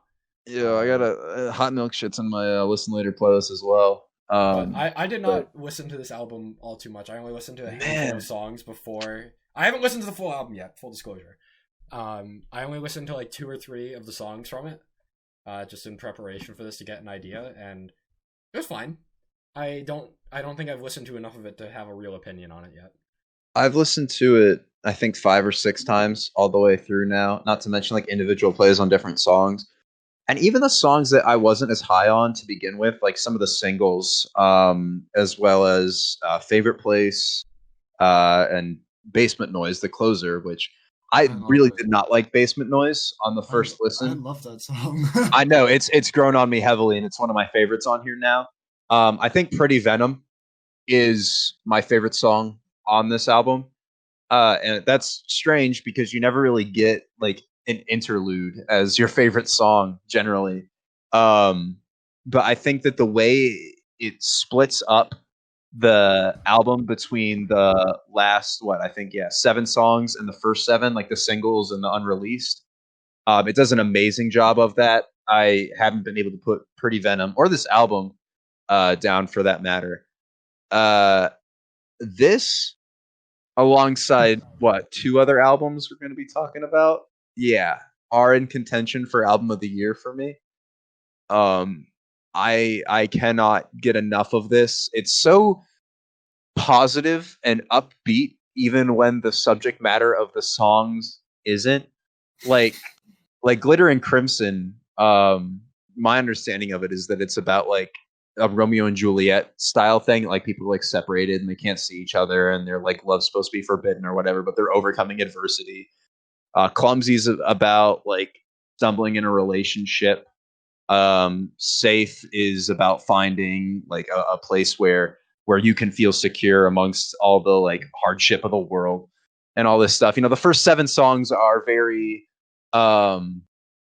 positive in nature and in sound, whereas the last 7 are less positive in nature but still positive in sound, and it makes for a very interesting, easy listen, especially at 15 songs. Generally 15 song albums are too long or whatever, but it doesn't feel like 15 songs. It's just an amazing experience all around. The only 15 song album that released this month. There's another 15 songer that's coming at the end of this. 15? Really? Yeah. Paul Bartolome. Yeah. Whoops. That one. Spoilers. Cut it Yo, out. whoops. I'm sorry. Damn it. Cut it out. You gotta, yeah. We gotta redact that part. But I don't know. I feel like I took up all the talking time on that one. I didn't really let anybody else go to town on that one, especially if you want to gush about, if you're gonna gush about an album that's in your contention for no. Here's the thing: he's not allowed to gush on this one because we know there's one in particular he will not shut up about. We thought you thought this was album of the year. Wait till we got to be here for another 2 hours.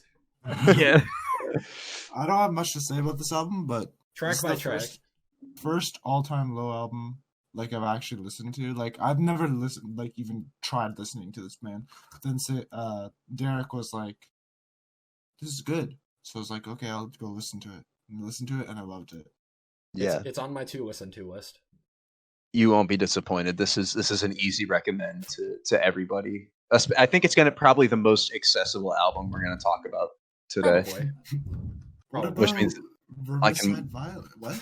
Oh yeah, yo, my bad, dude. All right, let's move on to this next one. So, Red, they have released a new album called Declaration on the same day as this All Time Low album.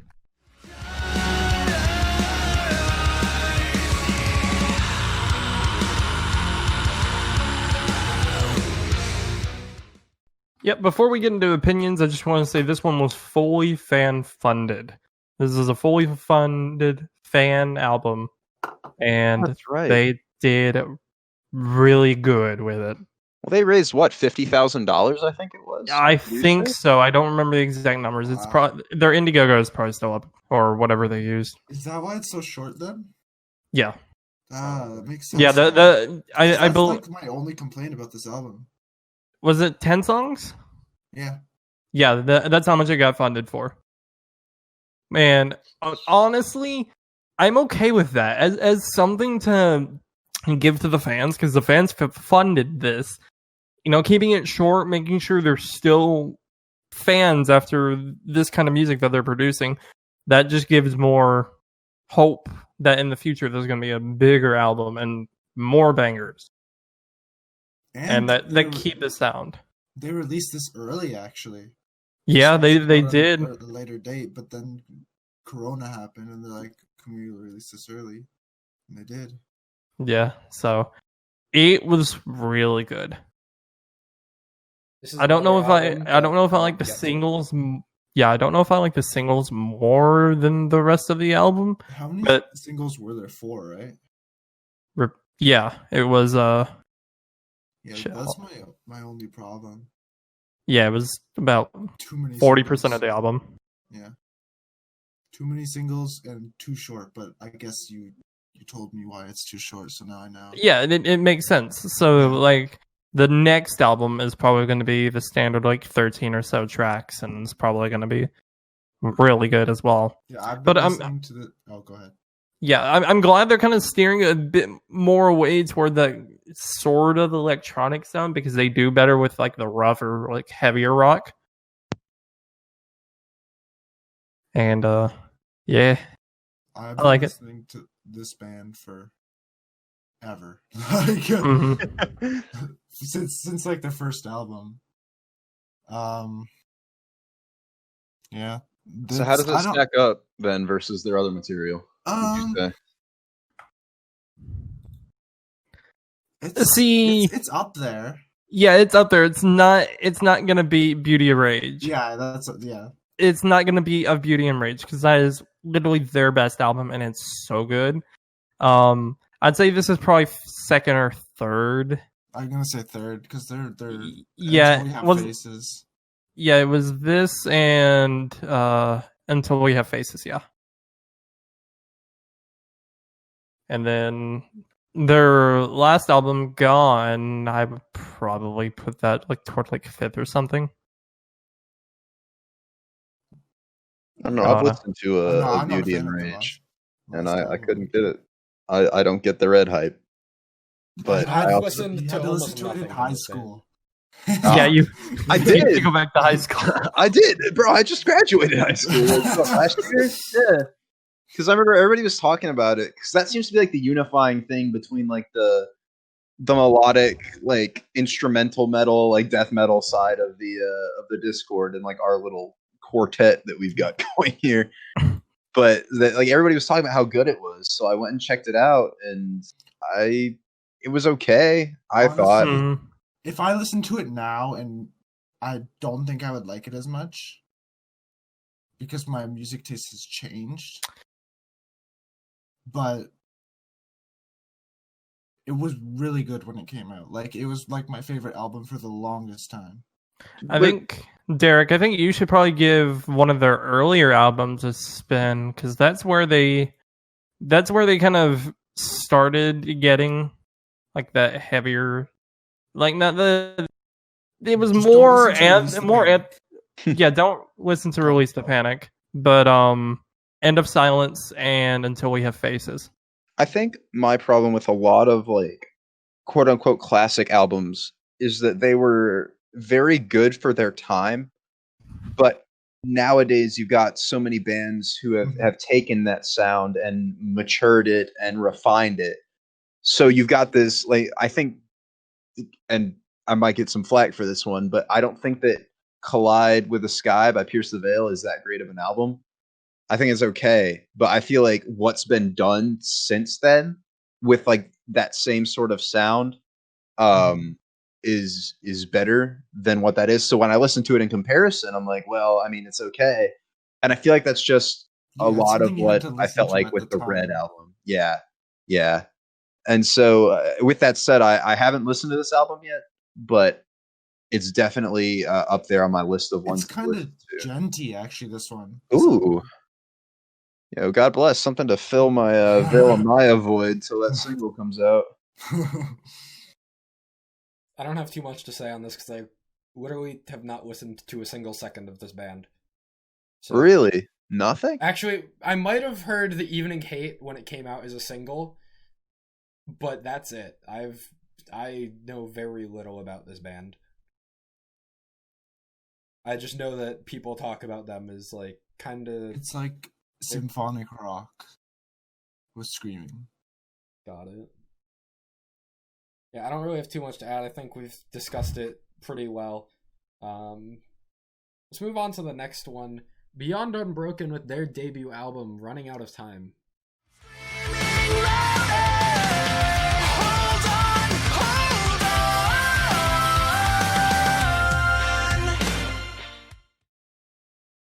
So, how familiar are you guys with this band at all? Not at all. I also did not listen to this album. I did not get to this one. So this band is comprised of the Monty brothers from Escape the Fate, back when they were in Escape the Fate. Oh, shit. So this is that's familiar. So they had an EP a couple years ago that had some really good songs. Most notably, I think Overdose and Memories were the two that stuck out to me. They went quiet for like a year or two, and then they came back early this year. They got their debut album out now. It's really only 8 tracks. There's an opening track, and then there's a remix of the title track at the end of it, which is strange for it not being a deluxe album, I guess. Overall, I wasn't super impressed with this. I don't think... Like, it's not bad necessarily. I just don't think it holds up to what they started with the EP. They seem to have entirely dropped Unqueens on this record, which they had in Overdose and some other tracks on the EP. They've definitely quieted down their sound a little bit.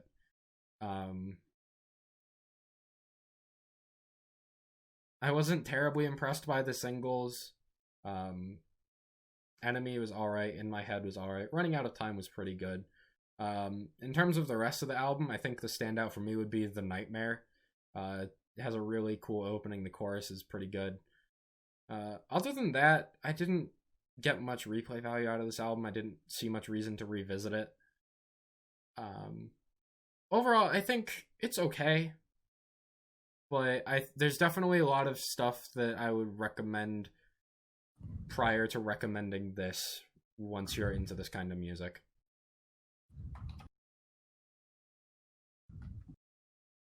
Justin, I don't think the rest of us can add much to. Well, I guess I don't know if Justin's heard it.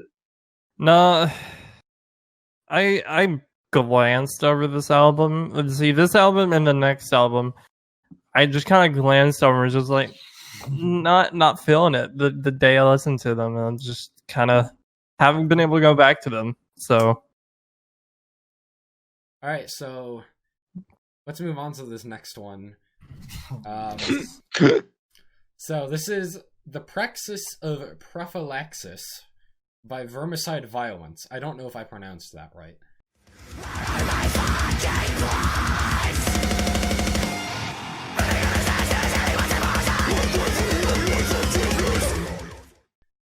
Close enough. So, to anyone that listened to the March recap, if y'all remember Corona Viscerated, Coronavirus, but it's a brutal deathcore song, this is the album. And this album is beautiful. It's each thing is like about a different like disease or cancer or I don't know how else to explain it. Like Yeah, a lot of like Sickness. medical issues. Yeah. Because like I thought that West of the Nile is about like Lyme disease and like Nile fever, and then the end of the song is just like gutturals about how much he hates mosquitoes, and the song ends with like a fly swatter killing a fly. Like this album is a parody, but it's done in a way that makes it my favorite deathcore album I've ever heard. I mean, like you've got concentrated injections of pure autism, With the which is a Donald song Trump about feature. vaccines, and it's got a Donald Trump clip in it, like right before a breakdown where he just says, "Vaccinate your fucking kids" over and over again. Like you got Ginger Vitrolic, which a dude whispers about like dental health for a minute and 30 seconds. Brush your teeth. Yeah, it's just everything about this feels like it shouldn't work, but it does, and it works so well. I think the features are great. Oh yeah, that Lauren Babick feature was It's on the perfect song too. preclusion of the mastectomy. God bless. Do y'all have any of the other lyrics pulled up? Because I know there was some. Oh yeah, I put some in my notes. Yeah. I put some in my notes. Read them off. Read them off. I got protect your boobs, vaccinate your fucking kids, don't be racist, be nice to the Asians, and succumb to the anal firestorm. I could have sworn you posted something about Panda Express in the chat though. Oh yeah, it's don't be a racist, be nice to the Asians. You won't get the virus from Panda Express. That's in Corona Viscerated, I think. Yeah. And then of course, like we said, with Ginger Vitrolic, the entire song is about brushing your teeth. And like there's a guttural where he goes, "Don't forget to floss." And I think that the standout song on here for me is "Asthmatic Asphyxiation," which was the second single. That And song for where he's, like breathing at the end. Yeah. It's "I need air, I cannot breathe. I need air, it's hard to breathe." What is it? I Fuck. need my puffer urgently. Yeah, I need my puffer urgently. And then he like, "I need my puffer now." And like something I've never had a deathcore song be so catchy. But when I wake up with a deathcore song stuck in my head, like that I thought that this is the weaker single, and I like it more than Corona Viscerated now because of just how like catchy. Even my girlfriend, who does not subscribe to this kind of music at all, I had her watch the video for it, and she was like, "Man, this is kind of catchy." I was like, "I know, right?" Like, so I don't think that this is necessarily a very accessible album. No. But If you wanna even have a good somebody who time- doesn't listen to this might want to pull up the lyrics and just sit back and watch and disgust, horror, entertainment. Like That's a good way to. This album is just entertainment value. it is, It but is it's so loaded but with good. entertainment value. But it's replayable. Oh yeah, absolutely. None of the songs drag on for more than like 3.5 minutes at any given point. I mean, it's short. It's 10 songs, I think. It's short, sweet, to the point. 38 minutes. I love it. I love it. This is a top 10 contender for me, and I can't believe I'm saying that, but there's just so much to be loved about this album, and I can't put it down. I can't believe we're 4 months into the year and Poppy's still in my contention for top 5. Jeez, I don't know about that one. Yeah. I don't know. That's why I said I can't believe it. Like, I it was just shouldn't be driving that high. with my but it brother, is. my brother in the car earlier this week, and a Poppy song came on, and he's like, "This is absolutely horrible. Why do you listen to this?" And he literally skipped it. Dude, All right, so Poppy low key bangs. yeah. So I think we've discussed this one enough. This next one, there's really only one skippable song, according to Mr. Derek here. Just one. 13 tracks, or 12 if you skip the one. Well, yeah. Dance Gavin Dance with their 10th album, Afterburner.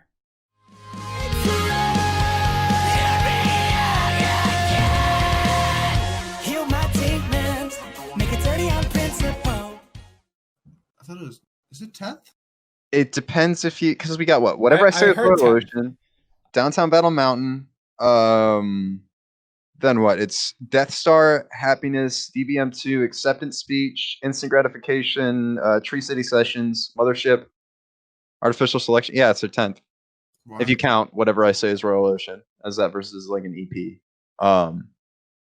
But the fact that a band can put out 10 albums, and for the most part, each one of them is consistently very good, if not better than the previous, is a testament to just how good and talented this band is. If you're mentioning the band's history, it's worth mentioning that this band has gone through a slew of lineup changes, especially in its early history. Oh yeah, so many. But they've been consistent with Tillian for the past, what, 4, 5? 5 albums now, yeah. This is the longest consistent lineup that they've had. And I couldn't be happier with it. This is my favorite Dance Gavin Dance album. This is also my favorite album that's come out this year. Whether or not it will be album of the year has yet to be seen, because I've got like 3 others that are giving it contention right now, not to mention if we get that Slaves album. But I've listened to this thing in full besides Calamiento Global, which is the one song that I skip. I've listened to the full thing. I don't understand. It doesn't mean Okay, look here, pal. What do you want me to say? I hate Spanish people? Like, I don't know what to tell you. But I've listened to this album 21 times now since it came out. And I am not ashamed of a single one of those listens. It gets better and better every time I listen to it. Songs that I wasn't as high on initially, particularly Parody, Catharsis, and Parallels, have quickly become some of my favorites. But in saying that, everything on this album is my favorite thing to come out this year. The experimentation with styling on this album, or different styles, is very very welcome. I feel like Artificial Selection from 2018 didn't really change anything about their style in the same way that Instant Gratification or Mothership had. Like, it felt like a very comfortable album, like quintessential Dance Gavin Dance, and that's always a good thing. I'll always take that. But the amount of like different things that they experimented with, like 3 Wishes not having a traditional chorus, Calentamiento Global having Spanish, all of Tillian's parts being in Spanish, Prisoner having a more traditional song structure, which is incredibly uncommon for this band, incorporating Will's vocals too. Has he been in songs in the past? Yes. His vocals? He raps at the end of Acceptance Speech, like the title track off that album, and has a verse in Eagle versus Crows. But those are the only 2 times. So in this one album, he's doubled the amount of times he's had vocals. And I think this is the first time that more than one feature has been included on a Dance Gavin Dance album as well. With Andrew Wells in the penultimate song and Bill Murray in the final one. Yeah, I was actually about to say, isn't this the first album where they've actually had features? And oh my god, both these songs that have features are amazing. Well, they had the guy from Deftones on their self-titled. Credited. Because credited. I suppose the first time they credited him, because Andrew Wells was in Evaporate and Kurt Travis. But I think that's the first time they've specified Andrew Wells. Well, no, I shouldn't even say that. I was going to say because this is the first time he's like really been out there, but his feature in Evaporate was almost as long as this. He's the unofficial 6th member at this point. Yeah, pretty much. I mean, every song on this album has something different to offer. None of it really blends together for me. I think that even, like I said, the one that I don't like, every song has its own identity. And the features make the songs their own. Like even the instrumentals on Into the Sunset, the closer, like it sounds like a Bill Murray song, vocals and instrumentally. I think no, go ahead. I was just gonna say, I think the last three tracks are the best on the album. Yes, Yeah, I agree. Well, I think that there's some of the best. I think Say Hi is definitely my favorite song on the album, outside of maybe Three Wishes. But I think in some aspects, I think the second half of the album is better than the first. And then in others, I'm like, no, the first album is a lot better. Or the first half of the album. I keep going back and forth, and I can't really choose one way or the other, honestly. But, I mean, this is... I want to hear close what to you guys perfection. think Born to Fail is about. So, Tillian confirmed that some of the lyrics were references to Tides of Man. Yeah. Is that just his part, or is John's part a different thing? So there's speculation that John's part is about Johnny Craig. Yeah, I thought so. But I don't know. I nothing I've seen about that has been confirmed. Probably will never confirm it. No. I think that would cause more trouble than it's worth, especially because Johnny is still relatively successful, as opposed to Tides of Man, which since Tillian left has been an instrumental band. So if you're not finding a vocalist after a decade, I don't know what to tell you. But apparently there was something with him where they were constricting his like ability to be creative, and that there was a lot of like arguing in that band.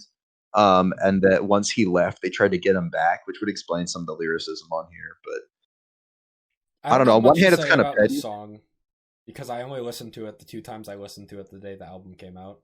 Yeah, I mean, I think on one hand, it's kind of petty to dig up beef from like 2010, but on the other hand, I'm totally here for it because it makes for an amazing song. Only bangers from now on. Only bangers from now on, and they didn't lie. Everything after that song is a banger. So I'm inclined to disagree, but I am the harshest critic of this band here. So. That's true. I'm curious to hear your thoughts on this because you're about the only one here who isn't on some level a real fan of Dance Gavin Dance. Yeah, so Dance Gavin Dance are by far the band that I will listen to the most, but never admit that I actually like them. Dude, what happened to my fucking porpoise? Fuck's sake. In saying that, though, Porpoise. there are a lot of enjoyable songs off of this album. Notably, 3 of the 4 singles that aren't Prisoner. And then 1 in a Million, the chorus in that is incredible. It's mad catchy. Mm-hmm. And then the other one that made my playlist was Night Sway, and I honestly don't remember much from that song because I just ended up playing 1 in a Million a lot. Yeah, 1 in a Million, I think, or 1 in a Million, I should say, is the catchiest song in this album. I think, but it's between that and 3 Wishes, and so 3 Wishes came out as a single prior to the album releasing. So we didn't talk about it in the single section. I just want to talk about that song in particular because, my God, it's just so good. Mm-hmm. No, absolutely. It's was Lyrics Lie March? I don't remember. Yeah, was that really? Yes, it was. Didn't we talk about it? We only talked about Strawberries Wake. We only talked about Strawberries Wake. Oh yeah, Lyrics Lie was April. So Lyrics Lie was also April, and I want to say about that song, it's the best chorus on the entire album, bar none. Yeah. Well. Yeah. I'm the harshest critic here. You got to remember. Yeah. That. No. I think I'm inclined to agree with you on that one. No, Strawberries Wake. Strawberries Wake is good. It's good, But- and the music video is the best. Yeah. That's true. Speaking of music videos, what is it? 3 Wishes. My Girlfriend's Bird is in 3 Wishes. Oh, that's right. Yeah. So Yeah. 3 Wishes, for people who haven't watched it, which I assume is most everybody listening to this, it's just it's a compilation of their fans like doing stuff to like keep clean, quote unquote, or whatever. Which was kind of weird to watch. Yeah, it was very obscure and strange to When watch. it got to the pets part, I was like, okay, sure. I don't know, but yeah. So what? Yeah, 3 Wishes. You got the band Probably my members in favorite there, song. 3 Wishes is my Yeah, favorite song. that's true. They for did sure. Intersperse the band members throughout that video, which I thought was kind of neat, I guess, to show that. I mean, obviously, I don't think that anybody in Dance Gavin Dance thinks that they're like above their fans, quote unquote, especially because they put out a statement saying that like something along the lines of the label like wanted them or like urged them to change the release date because this was scheduled to be like their highest selling album yet. Mhm. And they said, no, we're doing this for the fans. Like, we're gonna, yeah, exactly. But that we're gonna release it early, like on the scheduled date, despite like lower sales, just because like we care more about you guys than the money. So it was nice to see that like they're in it with us, quote unquote, by putting themselves in the music video too. But I don't know, this for it to be my favorite album this year, it's probably going to be my album of the year. But at the same time, I'd think if Dance Gavin Dance is my favorite band, and this is my favorite Dance Gavin Dance album, that in theory this should be far and away my album of the year, not even close. Yeah. But the fact that I've got 3 others giving it contention right now goes to show just how good 2020 has been to us music-wise so far. And how good 2020 is still shaping up to be. Yeah, Oh, yeah. absolutely. We've still got 7 more months left. There's a lot of rumored albums coming out, and even with COVID, like a lot of them were already in production most of 2019. So we're at least gonna probably see some good album got to drops. the studio one day before the airports or travel bans. Yeah. So, I have no idea what my top 10 is going to look like at this point. Oh, I have no idea either. I think All I know is like there's a Speech Patterns album coming out this year. Ooh, And Vespera is also supposed to be releasing an album. good. Yes. Yeah, I didn't even so know this about year, that. Yeah, this year's gonna be fucking bloated.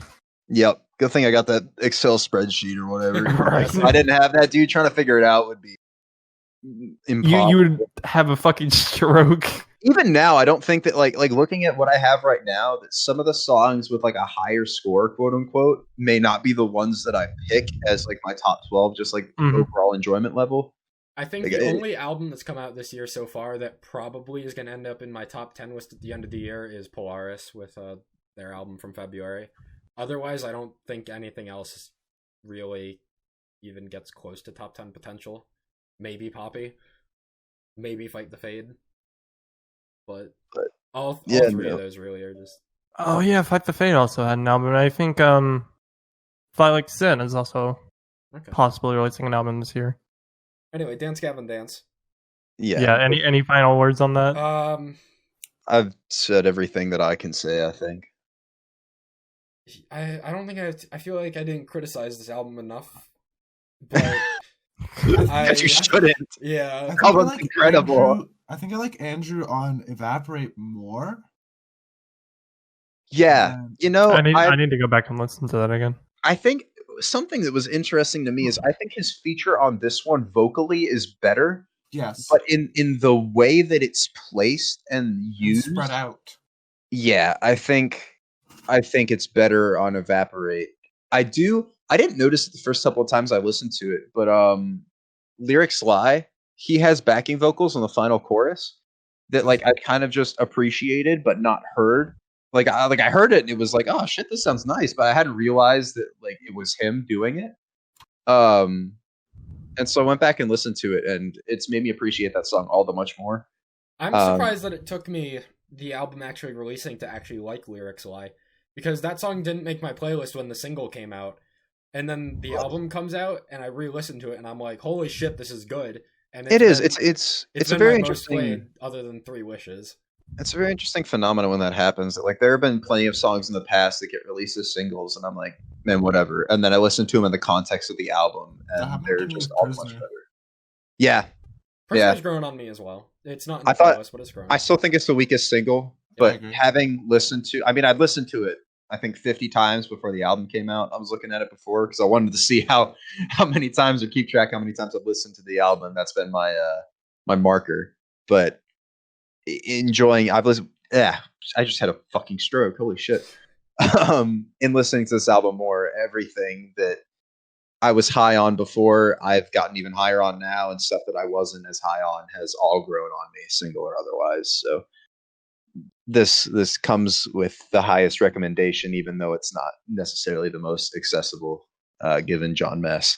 But All right, to speed things up, we're an hour Yeah. 45 minutes in. Oops. We're going over 2 hours. It's inevitable.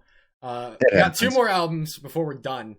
So let's get on with it with Paul Bartolome and Screaming Through the Radio.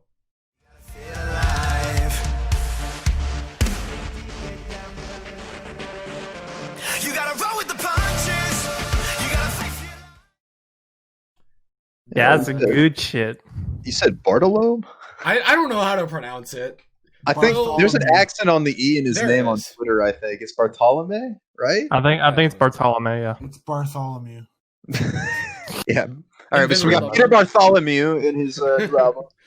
So this is the other 15-track album that released this month, in comparison to All Time Low, I think. Yeah. My favorite album of the month? Yeah, it was pretty good. That might be I a did hot not take. listen. It was pretty good. I'm definitely not better than Dance Gavin Dance in my opinion. But Jake, you're hard to please. I'm hard to please on Dance Gavin Dance. Hard to please, but so are you, Volume 2. Oh my god. Oh, no, no. this album had a lot of good features. It had Philip album, Strand, yeah, Johnny Craig. So I wrote down all the features. So Philip Strand and Johnny Craig are the 2 most notable ones. They had Monty Money for a guitar solo on Devil in the Details. They had Matt Good, which I don't know what band he's from, but I've heard the name before. And then they had 3 others from RIL.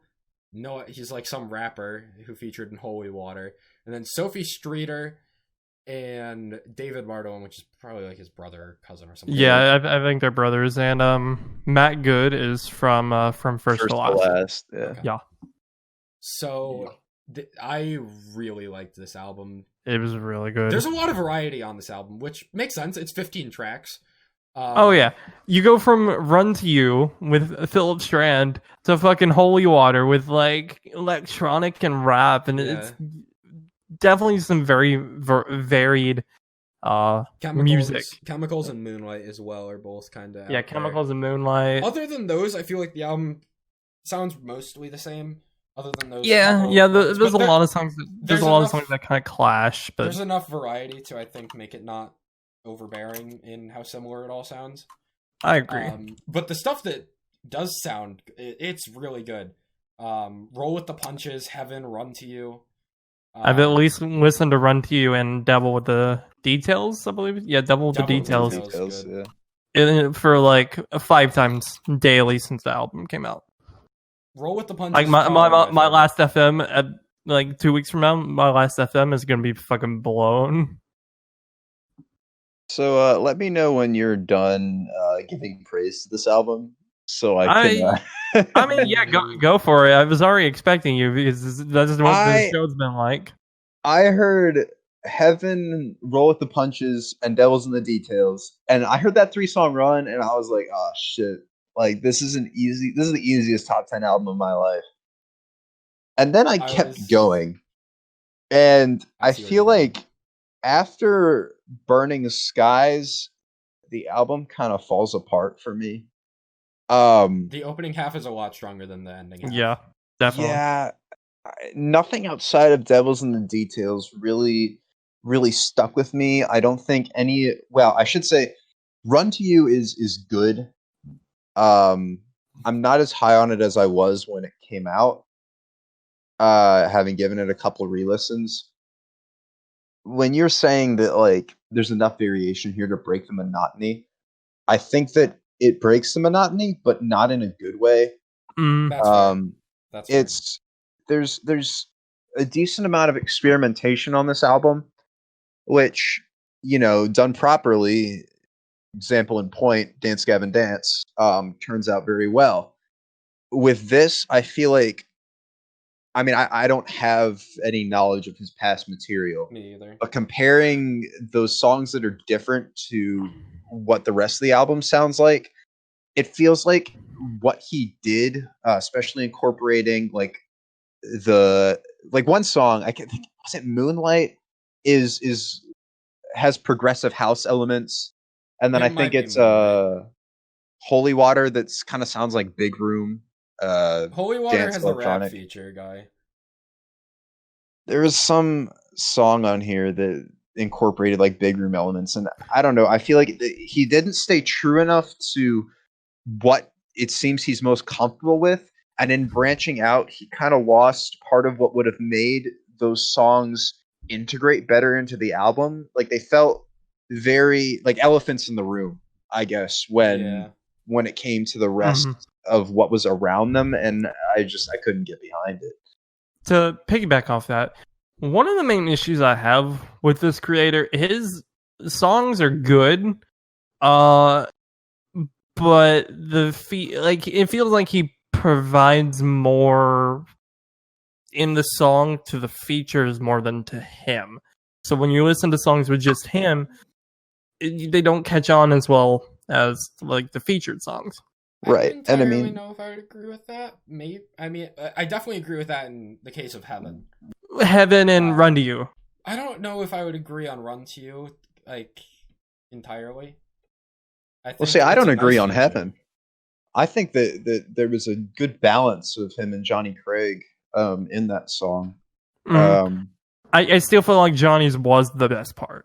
Yeah, I mean, what was the thing, and like. I feel like when you do a feature, you have to add them in without, making them feel like they're taking over the song. Like, I'll compare another one of Johnny's features. I can't think of it. Valiant Heart song. The Valiant Heart song, Not Coming Home. No Place Like Home? Fake Fan? No Place Like Home, there you go. Sorry. That's like one of my favorite songs, and I just blanked on it. But that just had Johnny for one verse, and like he added to that song without overbearing it. Well, he was in the final chorus of that song too. I'm pretty sure. They all were in the final chorus in that, but he wasn't like the whole verse and chorus. I mean, I don't know. I'm more of a fan of the style where they balance each other out. I think my favorite feature of all time is still Tillian Pearson in I the Mighty's Silver Tongues, because it's such a good balance and they play off of each other so well. And I got glimpses of that in Heaven, but I do agree with the rest of some of these features. I think that in including a lot of features, you can bring a lot to an album. Case in point, like Silverstein. Yeah, exactly. And that you kind of get glimpses of that on this, but overall, I don't think this was done as well as that was. I think that there's a lot of fat song-wise that could have been trimmed down. If this was a 10, 11, 12 song album, even, or if 3 of these 15 were like interludes to help break up some of the songs and divide them, that would have made this seem less long than it was, and B, also could have provided some sort of contextualization to the songs where he changes his style. I will say that for somebody who doesn't really have a lot of or who isn't well known, I wrote this down. This guy has 16K monthly listeners on Spotify, and the production on this is incredible. Absolutely. Like, I expect this from someone that has like 200K, 300K monthly listeners. No, and so it makes me want to say like, oh, like industry plant, but based on what I'm hearing, I think that it's just a man who either can produce very well by himself, or has somebody who can. And that's not to put down the vocal talent that he has either, because he's an incredible singer. I don't know who did the instruments on this. If it was him, then that's even better. I think that all the components are here for this to have been an incredible album, but I don't think he's found his sound yet, and that's what's holding him back. So maybe not the next album after this, but maybe 2 albums from now, I feel like this could be an artist who becomes one of my favorites. And either way, it's somebody to definitely keep an eye on. Absolutely. And listen to anything he does. Yeah, I kind of want to reiterate, as you were saying earlier, like his freshman album, Having a Stroke, was all right, but it's kind of the same. Like, it's got variety, but it's not. It doesn't have its own sound. And I do agree that a couple albums from now, like, he'll probably be really good. All right, I think that we've talked about that one enough. We're on to the final album of April. We're almost done with this recap, boys. It's been quite the month, but let's change our attention to this new album from Picturesque. Fuck off. Do You Feel Okay? Not after that joke. Creeping in the walls and moving slow. Losing it and feeling fucking low here on my own. This album. ATTN. Yeah, that's true. colon. That's true. We Yeah, talked about come that on. single last month. And I wasn't as high on it then as I am now, 50 listens later. Oh yeah. It's just gotten better. This album is real good. You're gonna hate me for this, but Dance Gavin Dance was the weakest of the 3 albums that came out on that day. Ooh, that is a bad take. Yeah, it really That is a is. really Yeah. bad take. That is really a bad is. take. It This is. is obviously the weakest of the album. Okay, No. that is also a bad take. Come on. I said that specifically to piss you off, Derek. Yo, okay, sure, whatever. Yo, Yeah. you can watch the Hivemind fall apart live. That's the real tragedy of this. But no, this album was pretty good. I just didn't give it enough attention, unfortunately, between I when see it... what you did there. Stealing my jokes, wow. Didn't give it enough ATT and colon. Yeah, ATT and colon. I didn't give it enough ATT and colon. And yeah, I don't have much else to say besides, it's pretty good. I'd probably say this is middle of the 3. I think Dance Gavin Dance is still better. So wait, then you think the Bartolome I think is the the weakest? part, yeah. Yeah, okay. I Yeah. agree, but I didn't listen to Paul. What's his name? Yeah, so what'd you think about this one then? I liked it. It feels like it's missing, like, it's so close to being like perfect, but it's missing something. I don't know what it is. But there's some songs on here that I absolutely love. Agreed. No, absolutely. There's some real good stuff on this album. For me, I think that Picturesque knows what they're doing, and as opposed to 2017, I think's Back to Beautiful, which it was a good album, but it felt more like a collection of songs. I feel like they've really nailed down the type of music that they want to do and have experimented with a decent amount of variation on this, differing from the style choices, Attention or ATT and colon, my bad. Between that and something like Swipe and then Pray, even Holding Me Down, that I don't think I have ever heard an album that can be so varied and yet feel so one noted, and yet I'm so entirely okay with it. I don't know, like, everything here feels like sad boy post-hardcore. Yeah. Mhm. And all of the songs are simultaneously very different and yet one and the same. But except for maybe Attention. I think Attention is the standout track on here. Not that it's necessarily the best. I think it's one of the best.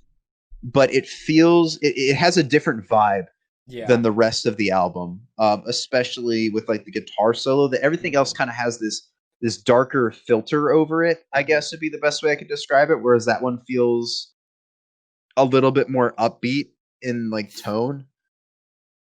But this album like tore my heart in half and then put it back together and said, nah, fuck it. I'm just going to put Say It Like You Mean It and Day by Day at the end and tear it apart again, because go fuck yourself. Dude, I haven't so re-listened to either of those Mhm. since the day it came out. Day by Day was the really slow, like... Yeah, and It's it so doesn't... good. It is, and it's as far as closers go, like it doesn't have that star moment like in Evaporate by Dance Gavin Dance would, but it still works so incredibly well as a closer. I I think that this is going to end up in my top 10 at the end of the year, just because of the way that this genre, I guess, like this subgenre of post-hardcore that's very like emotional and heartfelt. Like Plot News' latest album. Yeah, what, Dispose, right? Yeah. Or Disposable Fix? One of those two. Dispose.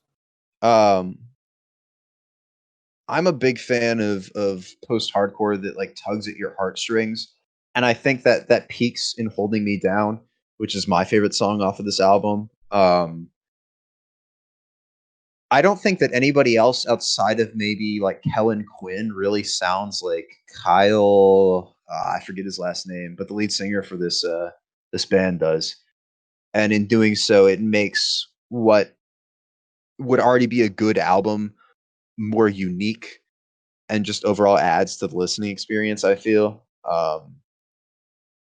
I don't really have any big critiques of this album per se. Did you guys, while listening to this album, really just want a Icy Stars album soon? Oh god, I want an Icy Stars album before this came out. I want this after it came out. I want it while I'm awake. I want it while I'm asleep. While I'm listening to another band, in the back of my head, I'm thinking, damn it, I wish this was Icy Stars. I need to be enlightened on Icy Stars, because that band You hasn't do. clicked with me yet. You really do. I But don't know where they are. What are they doing? They went on that tour with our last night, and then they're gone because Corona. They did post one of the members of the band put something on their Instagram story. I saw a screenshot of it on Twitter where all of them were in the studio together. So there is hope. But it's been 4 years since Treehouse. Right? That's 2016. Like, how many tours have they done? I saw them live with Dance Gavin Dance. They went out with our last night. They're gonna be they were going to be at Swanfest. Were they? You know? Yeah. They were going to go with Dude, Keizo. I got a ticket to California. I know, right? Like, that band has done so many good things. And I am that makes sense. craving a new Icy Stars album at this So Picturesque. Yeah. I believe the lead singer of Icy Stars is actually doing solo stuff. Isn't Yep.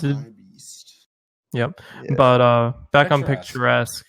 Yeah, I listened to these guys through Hands Like Houses, and the stuff I listened to was alright.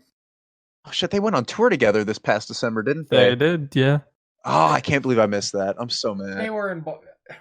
I should have been into Picturesque many a long time ago, because Hands Like Houses and Picturesque were in Boston, I'm pretty sure. And that's not that far from me, and I could have seen them. The closest day for me on that tour was Baltimore. I was so upset. I was in the middle of school too, so I just couldn't go. But anyway, this album, for me, the standouts were Attention, ATTN : to be proper about it, and then otherwise, Prisoner and OK. What's the better Prisoner? Dance Gavin or Picturesque? Dance Gavin, but not by much. Picturesque, definitely, for me. But my opinion on Dance Gavin Dance doesn't have any value, so... No. That's true. Other than liking Headhunter, my opinions mean nothing. Unless you agree with me, your opinion's invalid, so... You know what? We're going to settle this right now. Hold on. Get into the Hivemind chat here. I'm going to best 1 out of 1 you, rock, paper, scissors. If I win, Dance Gavin's Prisoner's better. If you win, Picturesque Prisoner's better, and you got to stand by whichever one wins. Jake, this has to be in the audio version somehow. Jake, this has to be in the audio version of whatever we're doing. Are we doing this rock paper scissors in this Discord call or in the Discord itself? We'll do it in the Discord call. I feel like that's easier. So I'm gonna give a countdown and we hit enter. All right, countdown in 3, 2, 1, go. I win! I win. Oh shit! Wait! Oh shit! Everybody knows it's lime, paper, scissors. Wait, no. Do we want to do a redo? We never got the lime. The round never officially started. Oh, that's true. Okay. Run it back. Let's run it back. All right. Remember, guys, this is limes, red limes, and scissors. All right. 3, 2, 1, go. We both did the same thing again. Well, okay, fine. I'll accept that this was My opinion still doesn't matter. I It's know. okay. We'll just let him think what he wants to. It's okay. Yeah, got it. This is why we're a hive mind after all. We don't have to say anything. Oh yeah. See, we're all on the same page. Yeah. Anyway, Picturesque. Prisoner, very good. Okay. O period K question mark, very good. Also the title track. Swipe and Crimes have both grown on me significantly since release. And that's about all of my opinions on the songs. Yeah, this is probably Dance Gavin was obviously my favorite album. I think this is probably my second favorite one that came. Well, see, this is hard for me because I've got like 4 potential top 10 albums that came out this month. So like ranking them outside of Dance Gavin Dance and All Time Low is difficult. But yeah. I don't know. If I get 4 albums that I can consider top 10, I'd say this month is pretty good. It's obviously Baltimore Bleach. Oh yeah. That new album from Baltimore Bleach, Soak Me and Gavin, was phenomenal. Pray for Bleach. Yeah, pray for Bleach. Alright, I think we've done enough talking about Picturesque. And with that, that's the April recap. Mm-hmm. So What a good month. Yeah, it was a pretty good month. The next month is looking pretty hectic. Jake, do you have the list of new releases coming next month? If you For don't, I what? just wrote them down. for May, For May. there's Asking Alexandria and Crossfaith. What else? I don't know what you're smoking, but there's a lot of shit. So May the 4th, Be With You. We have Veil of Maya with Outsider, their single. We've got May 8th, Throw the Fight, have an album, Settle Your Sins. Versus Me, just today, dating the podcast, May 1st, announced they're releasing a single on May 11th called Violence. Sunsleep has was it a single or an album? Sunsleep. Oh, single. Single.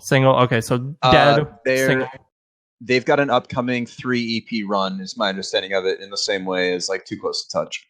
Okay.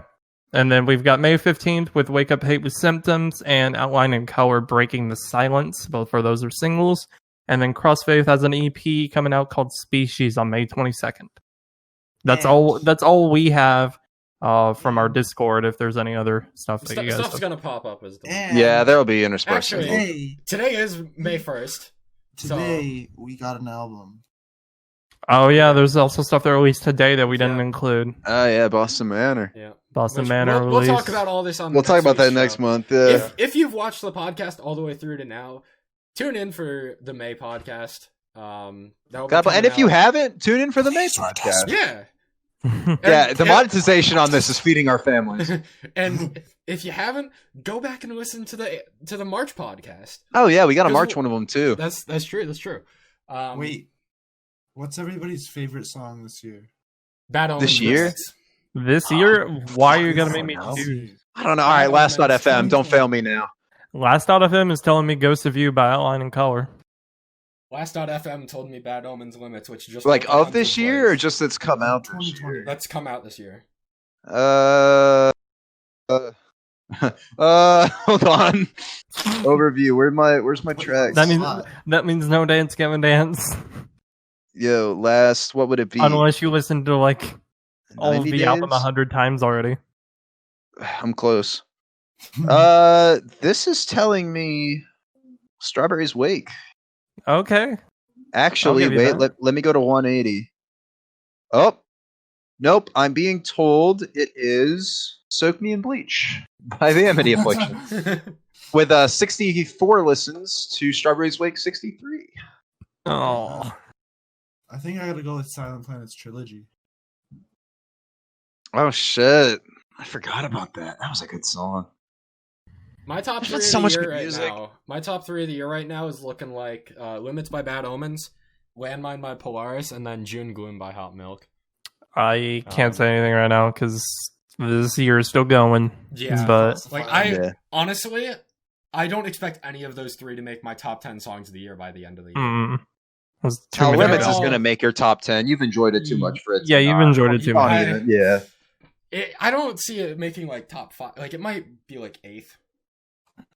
Dude, I'm It's gonna a good cite song. this, and we come back to do it at the end of the year. He's like, "Yeah, my number one song of the year is "Limits" by Bad Omens." And you're like, "Oh, who saw that one coming?" Literally everybody. God, fuck's sake. It was like me last year with Imminence. Yeah, If there, that was such a good album. If it be that way, it be that way. So Hey, sometimes it do. sometimes it do. Anyone else have any other music or anything you want to talk about to wrap up the show before I tell you all to follow the Instagram and shit? Yeah, I do want to say while you're on the Instagram thing, I don't know when you're going to release this. Probably in a couple days. Yeah. Just remember, everyone, with everything going on with COVID, go support digital sales. Yes, absolutely. Right now, bands are suffering because they can't, get merch from venues and all that. So, go support. I ordered myself artists. a Dayseeker hat, and I'm supporting the cause. I dug out all my iTunes gift cards that I don't use because I have an Android, and I just bought a bunch of music with them. So Yeah. they're doing my part. But... I actually purchased a physical of the Dance Gavin Dance on digital. So yeah, I've got like 4 pre-orders at this point. So I've been buying a lot of vinyl too. Just trying. Do you actually have a record player? Yeah. Okay, that makes sense. I got one recently because my thing was I had a bunch of vinyl from pre-orders and nothing to play them with, so I was like, fuck it, record player, sure, why On not? your wall. Yeah, well, yeah, that would require me not to have a bunch of posters. So Don't crucify me, but I don't own a single physical CD. I mean that's understandable. I own like 3. I own what was it, The Gate, Valiant, Assigned Valiant Hearts, and then for some reason fucking the last Yellow Card album. Wow, a man of All culture. Rejects move along. Ooh, delicious. Yeah, I mean, I feel like that's one of those things that if you're not super into collecting like physical copies, that there's no real reason for you to do it, especially because everything is digital nowadays. Like even before Spotify and stuff, like there was still iTunes. Mm-hmm. So not having a vinyl or a CD is understandable. I have more CDs than I'd like to admit. But... While we're on the talk of supporting bands, streaming through Spotify does support bands. They don't get a lot of money per stream, but they do get money for streaming songs. Yeah, it's better than So nothing. leave your Spotify on overnight. Yeah, if you want to skew all your end of year listening things. True. No, that is illegitimate practice. But I mean, like, what else are you gonna do nowadays? Listen to music. Fuck's sake! Like, everybody's inside. Go ahead. Listening to music. I want to mention 2 things that I heard. The first was we mentioned Bill Murray as featuring on one of the Dance Gavin Dance songs earlier. He released a cover album this month with notably and topically a Tillian feature of a cover of Halsey's Graveyard. And everything on that album is a very unique cover, I feel like, and each artist adds something to their individual song in a way that made me really enjoy everything that was on there. I didn't expect that I ever needed like a Bill Murray vibe cover of like Party in the USA in my life, but there was also a Dayseeker feature. Yep, there was a Jonathan Young. Lonely. Yeah, there was a Jonathan Young feature. Jonathan Young is a cover artist on YouTube. Yeah, Lauren Babick, who we mentioned as being on the Vermicide Violence album earlier, did a Youngblood cover from 5 Seconds of Summer, which is arguably my favorite on the album. But I would heavily recommend that album just because it can give you a fresh take on tracks you probably heard before. And then outside of albums, the only other thing I heard that I really wanted to mention, one, Cathedral Bell by The Used, which is an amazing song. I can't get enough of that song, Chef's Kiss. And also the stripped version of Tapping Out by Issues. I almost added that to the list of things to talk about this month. It had no preface. At like 11:30 p.m., they were like, yo, music in half an hour, LOL, and just dropped it out of nowhere. So that was a welcome surprise, but it is so good. Hot take, it's better than the original. I don't know if I'd go that far, but it's still it's very a contender. I'm also not as high on the original, so I'm also not as high on Issues. Yeah, after you review the Dance Gavin Dance album, I can't trust you with good music anymore. So I got two things as well. One, there's a band I listened to that released an album in January. We haven't talked to them at all, called Final Story. I found them, sent them to Jake. Their latest album is amazing. It's called Savage Soul. Some notable songs from that are Savage Soul, Avalanche, Bulletproof, and Fall. And then Emarosa came out and said they're going to do a reimagined album sometime this year. yeah, I think tentatively that summer. Yeah. Based on what they've said, nothing official's been released. They posted a remix today, and I don't know if we're actually going to talk about that in the May recap. But yeah, that's something to look out for. I don't know if it's going to be as varied as Normandy's was, because Normandy's reimagined of like a couple of singles is pretty good. But What about you, Jacob? You got anything else? Yeah, you, Jacob. For me, like, we talked about everything that I added into my playlist except for the Dynasty album, and I wasn't even super high on that album, so I figured we'd leave it out. For anyone that wants to know, the Dynasty album is the band of Nils from Amaranth. It's his own thing before he joined Amaranth. It features the heavy vocalist from Amaranth on one song, conveniently my most played song from the album. It's kind of power metal-ish. It's kind of okay. It held me over until I don't know. It held me over for a couple days. But that's like the only thing that I listened to this month that we didn't talk about. One other thing I want to go over. I literally found this, I believe it was this week, Jake, because I sent it to you when I found it. Self-Deception.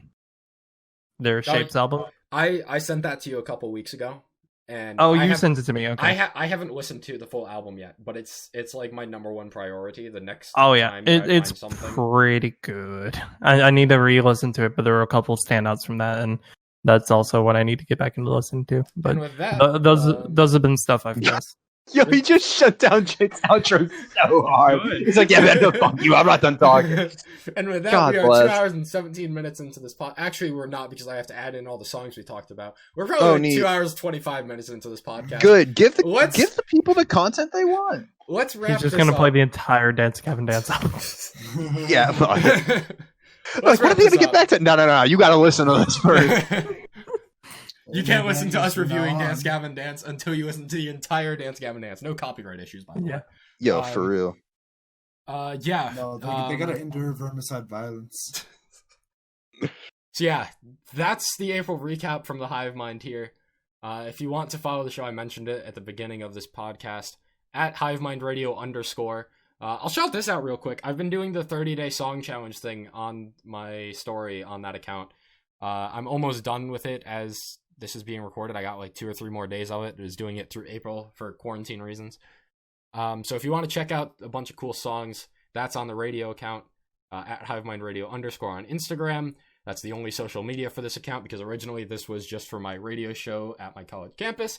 But now we're doing podcasts since, can't exactly be at college campus. I don't really. If we tried hard enough. If we tried hard. That's quitter talk. Yeah.